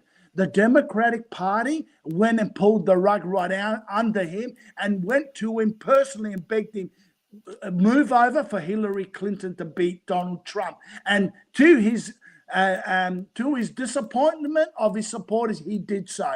And guess what? Hillary lost anyway. So that was a big mistake by the Democratic Party. Just to prove to you, they control who's going to be the candidate. You know, it's not true. Anyway, I'll rest my case there. What are you going to say to that?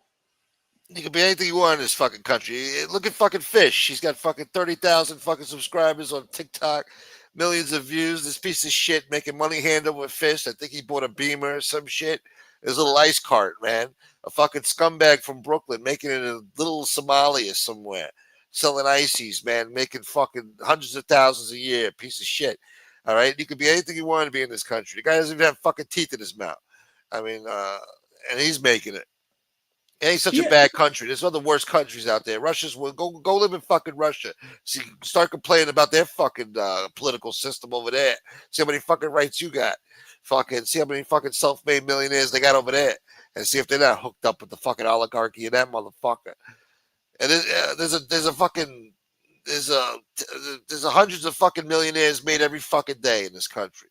Everybody's making money hand over fist except for me, motherfuckers. Yeah, fair enough. Yeah. And you're sitting there complaining about this country, you motherfucker. No, I said the greatness. So of George America. Washington was an asshole because he killed somebody in the fucking woods with his sword. I mean, he was an asshole. No, he shed blood for this country. Made a good country out of it too. It doesn't, you know, it has its thorns. It's not a pretty picture, you know. There's some bad history there, but what about the good history? Nobody talks about that. How about we gave you fucking indoor plumbing? You'd be taking a shit out there in a fucking shed that was 20 yards away in the fucking field. Well, what the if you got Romans diarrhea invented and you plumbing. don't make it, huh? The Romans invented plumbing. It wasn't USA. No, we gave you fucking indoor goddamn motherfucking plumbing. I know the Romans did it a fucking 1,000 years ago, but you guys were fucking taking shits in sheds out there in the fucking middle of the weeds. In the fucking outhouse, all right? We gave you fucking indoor showers. We gave you heat. We gave you fucking air conditioning, all right? We gave you the refrigerator. We gave you fucking airplane. We gave you the radio. We gave you the internet. We probably gave you fucking Morse code. We gave you fucking telephone. I've said. We gave you radio. Said, Color television. Gunsmoke, take a deep breath. I've said there's no better country in the world than the USA for inventors. You invented the famous the light bulb. You invented the way of fuel system of oil over electric. You invented the electricity. You invented some of the great flying aeroplane. I've said that. I give the awards to the greatness that you have become. For inventors, there's no better country. But I'm saying there is a side that you don't want to open the cupboard for the skeletons that you have got, that made you go up the ladder of this greatness. You stepped on a few bodies, you know, just like the Nazis were going to do if they had won their empire.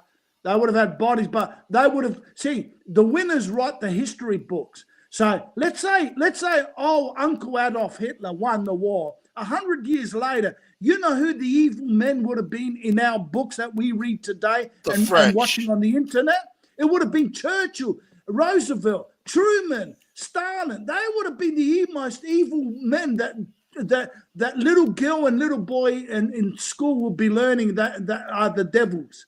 Instead of the other way around, it's Adolf Hitler, it's Himmler, it's Goring. See, whoever wins writes the history books.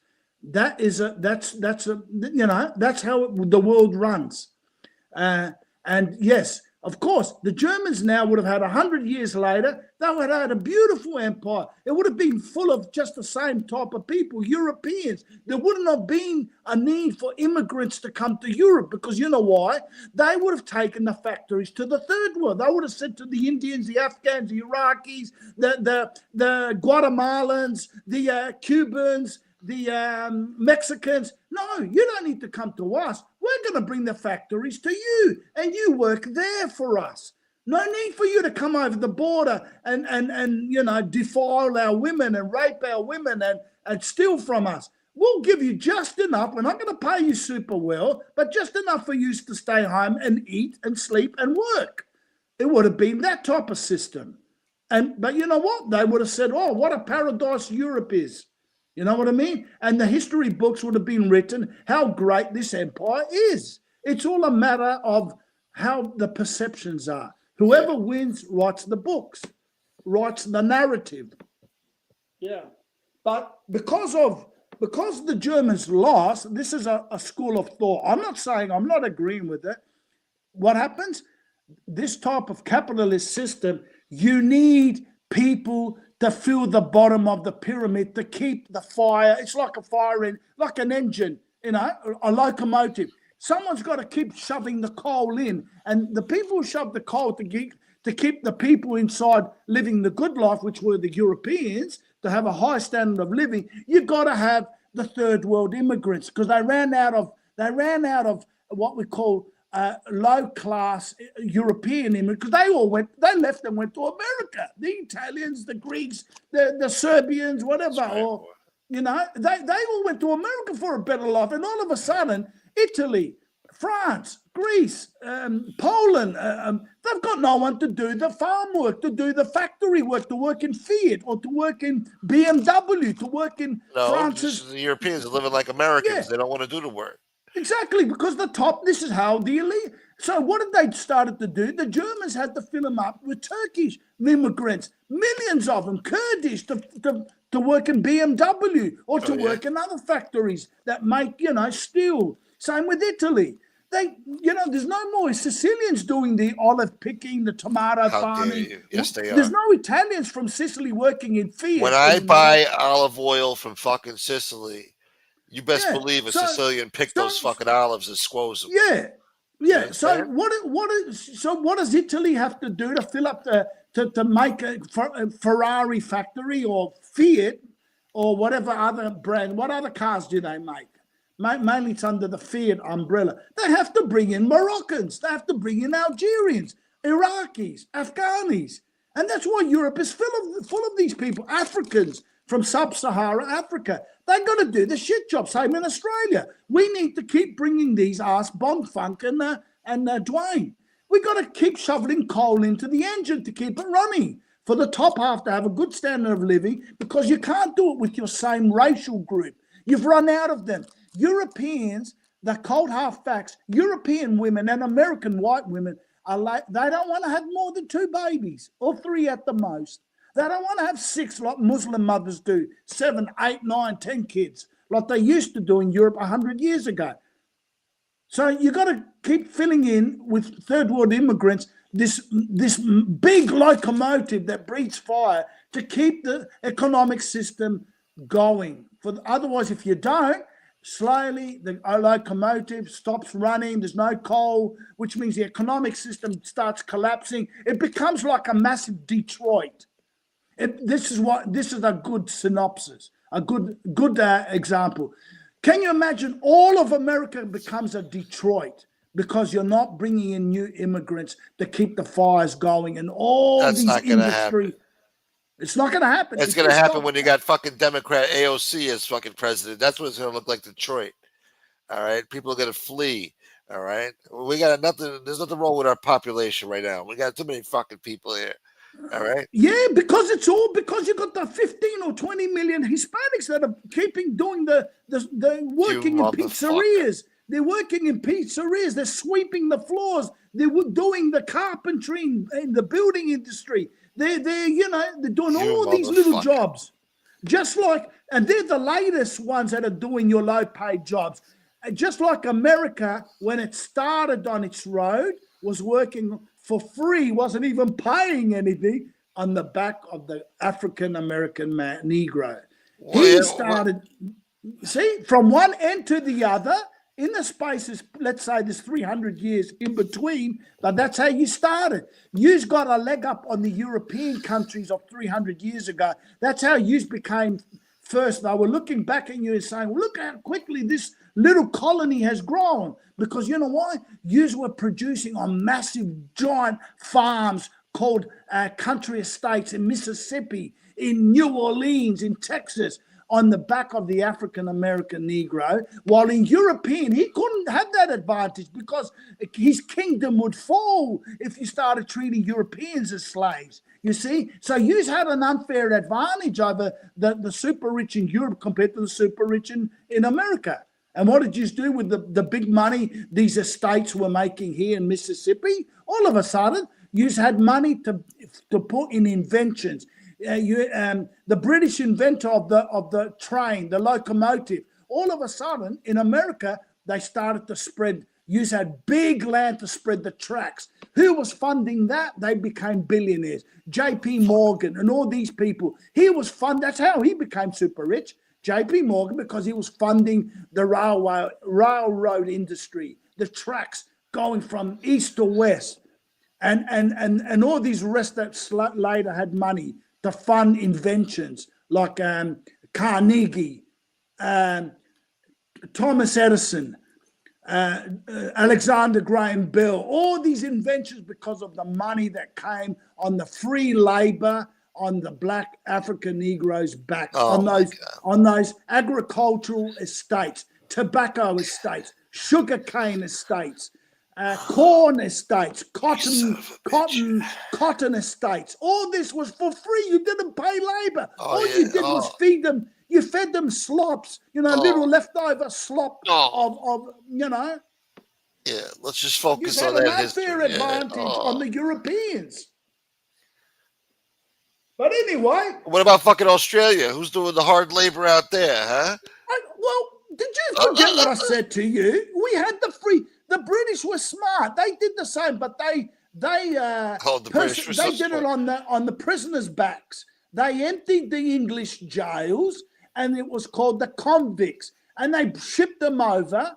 But don't forget, we didn't have the population, so they didn't need many. They just needed the equivalent of, say, 20,000, because they only started with a few 100,000. And they built Hobart in Tasmania and the rest of Australia. So are you saying murderers and thieves convicted of crimes built up Australia? Yes, and sometimes they didn't even need murderers and thieves because there wasn't enough to transport to Australia. What they did was they were knocking off anyone who did a small crime, a misdemeanor like stealing bread. Off you go to Australia. They were called even for stealing bread. We've got journals where they've got of the day written down. Sarah Robinson stole a bread, and she was transported to Australia 6 months later, and she became. And at the same time, the British thought, the British elite, the Admiralty, the ones with the ships, they said, you know what, we'll send Sarah. We need excuses to send women because then they can breed with the convict men and they can become colonists as well. They can spread out, and take over the land. They can become, in the future, their children will become good citizens. You know what I mean? So you need women to breed with white Europeans. Sounds racist. Yeah, but it's true, because there's no way they were going to take African women to breed with the white English convicts, because the British knew about social engineering. They knew we don't want to have what they call a mulatto state in the future, a big Brazil or a big Cuba. You know what I mean? I'm not being racist there, but a lot of that's what they were called from European perspective. Now, I'm saying this as an education point of view. I'm not being racist or nothing. I'm just using what the textbooks of the day were writing. You know what I mean? Because Brazil, the Portuguese had settled there, but what the modern Portuguese say, their greatest mistake was it became the biggest mulatto country in the world, because they've got 160 million Brazilians, but out of the 160, only 60 are European blood or descent. The other 100 million are like halves, or quarter this, quarter that. Can you imagine that? Can you imagine USA being, out of your 300 million, can you imagine USA being 200 million of mixed breed Africans with whites? I don't think the country would have been running as efficiently if it were. Think about that. Think about that. If we had a country of 200 million of gun smokes, I don't think we'd be running efficiently at the moment. Now, there's a quick joke for you there, but I just want to lighten up the mood a bit. If I was president, we would have a fucking nice country, a beautiful country, clean, low crime, efficient. Yeah. And you'd have a bankrupt country in 10 years later. No. Bankrupt, because I'll declare war on Australia just because of your fucking attitude. We'll declare war. Yeah. Anyway, listen, it's 4 a.m. where you are? Just about. Yeah, man, you're still holding a good crowd, 55 people. Oh, they like communist propaganda. Yeah, they love communism. Yeah, they love. Hey, this is called a robust debate. Nothing more than a robust this is insulting my beautiful country that I fucking love and hold dear to my heart. Oh, man. Where did I insult you want to bring up bad country? History? I'm sure fucking, what about fucking Spain or fucking, huh? Yeah, but listen, that's not insulting your country. You don't talk about the French Revolution. They killed hundreds of thousands of innocent people. Listen, we can say that for many great empires, all of them have got bones in their cupboards. Not one empire went to the greatness of America or the greatness of other empires were all on the stepping over blood and bones. You just remember who the bad guys are, right? You like the bad guys. You fucking remember who the bad guys are. It's a robust debate. I've always been respectful. Of course, a bit of tongue in cheek, but on the whole, I agree with everyone. Your country is very great. It's a colossus of the day. Have you ever heard of the Colossus of Rhodes? Yes, of course. One of the seven wonders of the world. That's what they call. That's why many great writers in the past century have called America is a colossus. It holds. That's why you've got the Statue of Liberty in designed after the Greek goddess. She holds the torch, but she's the wrong. The problem is, they leave the other half of America's history out. She's pointing to the European poor and ravaged and persecuted, like the Sicilians who were persecuted by the northern Italians, the Jews who were persecuted by the Cossacks and the Tsar, the different German and the British, the Irish persecuted by the British kingdom, the British royal family, the Irish who went on had hunger and famines, and the Statue of Liberty is saying, "Come here, my loves, come here to settle here. You're persecuted in Europe, but you're welcomed here." Like J. Dam says, yes, but the story isn't finished there. This Statue of Liberty was brought over in pieces in the 1880s. Doesn't mention before I'm welcoming all you European migrants. What did I do to get to this stage? I brought over the African man and woman, chained him, out of every 200 that comes on a ship, at least Oh my God. probably 50 die on the way. I put him there to work as a slave. I grew crops and corn and cotton and whatever else on his back. I massacred the Indians and exterminated him. He's in the museums now. I took over his land. He was a proud warrior. I exterminated him slowly, bit by bit. I didn't do it quick. You just look at the Wild West, how you look at a map, how they took over the Indian lands from East Coast to West Coast. So the Statue of Liberty doesn't tell this story. It only tells on the second half of the history of America, saying, welcome here, my Europeans and my Jewish persecuted people from Europe. But it doesn't say what it did to the other two big races of America, what it did to them. It leaves them out in the history books until recently, but then it just quickly wants to say, it wants to quickly glance over and say, oh, don't complain, that's in the past. That's in the past what we did to you Africans. That's in the past what we did to you Red Indians. What do you want to do? Fight about it for the next fucking 1,000 years and have a fucking country that people that hate their own citizens hate this fucking country for some shit that happened in the beginning? What do you fucking want to do? It was a different era in time. Everybody, it wasn't just Americans doing it. It was everybody fucking and their mother doing it. The South Americans were doing it. The Arabs still do it to this fucking day. All right. Well said. I'll give you one of my soldiers on the chessboard. All right, you took him, put him in your pocket. You only took two off me all night. Yeah. God damn it! We should have went into Canada, took that land too. Should have took it all. Should all be America. God damn it! Yeah. Well, like I said, a great country, but it's all built on a lot of. America's built on a lot of blood and a lot of skeletons. We can't apologize for it. Unfortunately, I don't want an a apology. country with self-dignity would not fucking apologize. You gotta just move on, man. They Gunsmoke, made up for it already. What do you fucking do? I don't want an apology, but I'm sure you should be building statues and probably $1 billion. If they ask, $1 billion reparations to the African American and the American Indian. You'd go bankrupt if you had paid them fairly, just like the Germans and the Swiss had to pay the Jewish Holocaust survivors. If you were to pay the same amount, you'd be a bankrupt country. So you're trying to drag me into this. Quiet. Now you want to argue about reparations. You're trying to set me up for failure here, right? You're trying to turn my own chat against me because in your case, in your case, your family would be paying reparations to the other half itself. No, I'm getting fucking reparations, all right? I need the fucking reparations. Yeah.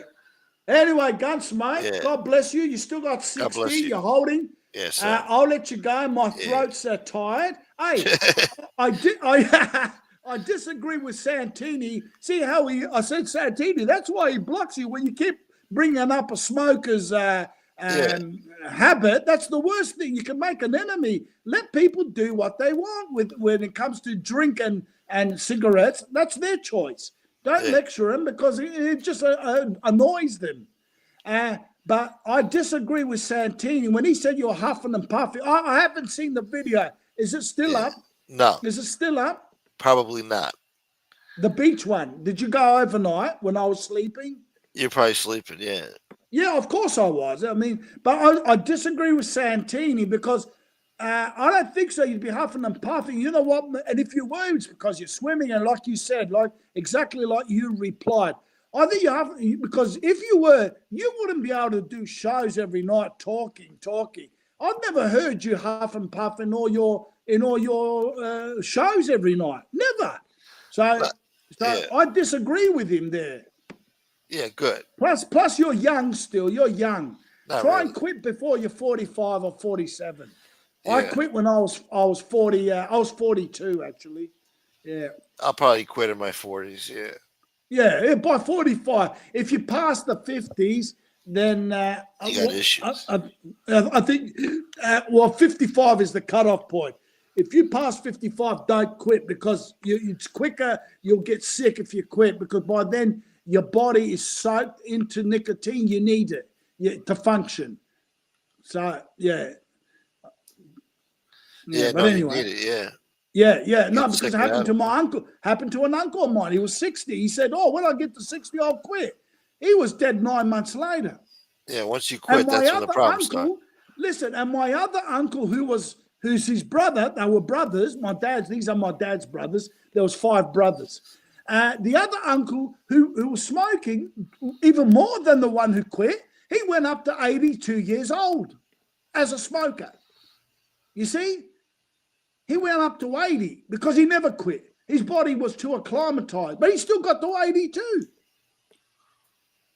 And the one who quit at 60 thinking, oh, okay, I'll try and get healthy and try and make it to 80s. Oh, he died 9 months later. He got sick because his immune system was too used to it. Yeah. Yeah. And those assholes that do those push-ups and exercise, they drop dead and shit. Young, 28 years old, 30-something years old. There's a good story. Listen to this. Yes, it's not always a heart attack. We've got here what they call the Iron Man races. These are blokes, men and women, but this was a man. It's happened to 2 of them, where they do the running, cycling, and swimming like for hours at a time. Like they could be 1 hour of running, 1 hour of riding a bike, and 1 hour of swimming. It's called Iron Man. Anyone can look it up. Well, 2 of them, and these were non-smokers. I must repeat, non-smokers. They don't smoke. 2 of them had heart attacks because hearts can fail of just too much exertion in exercise. If you do over exercise continuously, you can have a heart attack as well. That's true. That's some sick shit. Yeah, that's true. Yeah. So you're saying people should smoke, continue to smoke? No, I'm not saying no. Smoke is, if you don't smoke, you've got better chance of getting into your 80s. I'm just saying, don't exert too hard your heart. I mean, your body as well. Like doing over what they call extreme exercises, like too much of one or the other. It's not for everyone, but some people can die of heart attacks just because of that. Yeah, it's true. It's been proven, but it's not for everyone. It's just certain, Drinking those fucking protein shakes for what? Tastes like and shit. Triathlons, yes. Michael Mormar, but we call them Iron Man. They're called triathlons. That's right. Well done, Michael Mormar. Yeah. Dwayne would have heard about that. Yeah. He won that. He competed in that, the Iron Man. Yeah, when he goes to the Ducks. Yeah. God bless you, Dwayne. Dwayne, oh boy. Yeah. So, moral of the story, I guess you're saying, is America sucks, right? Me look up William Carney from New Bedford, Massachusetts, black man in the Civil War. Look him up. Interesting story. All right, I'll have to take a screenshot so I can look it up. But I got to get. I'll see if I can take a picture of it. I can't because I'm looking at my phone and the okay. I'll try and no nukes. Listen. Can you put J Dabs? I'm getting confused with your name. But anyway. Yeah. That's fucking YouTube. Okay, guys. Good night. I'm off. All right, Tony. I did say goodbye 3 times, but this is the 3rd and final one. It's nearly 5:30. 5:30. So it must be 4 a.m. where you are. Wow. Almost, good night. Yeah. You held 60 all night. Anyway, Gunsmate. Good night. Kick me off, my son. All right, brother. Thank you for the debate. I apologize if I crossed the line on you a little bit. Always, yeah. I apologize sincerely to everyone. No apologies. No. I love the Americans, believe me. Bye bye. Good night. All right. Good Later, night. Tony. Thank you, Tony. Yeah. Thank you, brother. Are you guys indoctrinated now? Hating America? Is that how you guys feel now? Well, good. So now you can go to bed tonight thinking about how horrible America is and its history and it's such a bad place. And evil history. Let's just focus on that, huh? God damn you guys. Moral of the story is America sucks and Hoodie's still an asshole, huh? What are you going to do? I want to thank Tony Buick, Common Sense, Santini for coming on the show. Good talk. I don't know how I feel about some of these conversations today. I might have to make this members only or something. I don't know.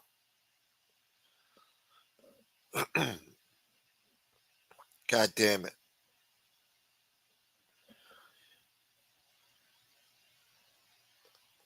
I don't know, man. I'm being indoctrinated, man. Being indoctrinated. I'm starting to feel like a commie. God, why? I also want to thank Nightmare, J Dams, and Mike DeBella for the support, keeping the channel alive. Dwayne loves the negativity. Steve says it was a good show. Ishmael likes reparations. Dwayne's speaking Spanish now.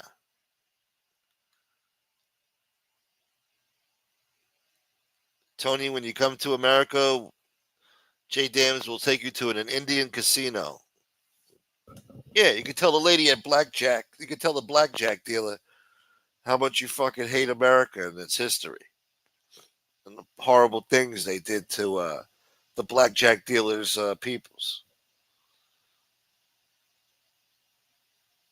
Yeah, he'll be the king of the fucking casino over there. The president of the fucking casino will come down just to shake Tony's hand. And it'll be a white guy masquerading as a native. Anyway, God damn it. Feeling very indoctrinated right now. Starting to feel sick. Having flashes of fucking Lenin's stupid face. Lenin and Stalin and Mao and fucking. Now they got this guy Pol Pot. Never heard of this fucking Pol Pot before. Now they got fucking Pol Pot. Don't even know what he looks like. I can only imagine. Some black and white photo or some fucking douchebag. Ugh. Getting sick with communism. Sick. Making me hate my own country over here. I got to worry about some shit that happened in fucking 1823 or some shit. With all the fucking problems I got. Got my own fucking problems in the 21st century. I'm supposed to worry about some bullshit that happened fucking 200 years ago and keep crying about it. God, fucking damn it. He had his run in the 70s? Son of a bitch. King Von deserves a statue. Maybe in Chicago, yeah, an old block. They should put it in an old block. Leave it and see what happens. Moochie. Fucking Mooch. I've never met a more Mein Kampf reading racist than damn. That's not fair. He was a good author. It don't suck. I can't hate on my roots. It got its problems like everybody else. Exactly. That's right, boy. Anyway, thanks for watching. Catch you on the next episode tomorrow night. Y'all stay tuned. And yeah. Hope you enjoyed the show. You understand? So tomorrow's going to be another beautiful day in the ghetto. I don't know. We'll see what type of content we give you tomorrow. Maybe some daytime content. We'll see. You think I need this shit? You think I need this? Later, Mooch. With the fresh cut roulette. From one commie to another. Oh my God. Yeah, we're doing members only. This is going members only. You commie bastards. All right, guys. Until next time. Peace.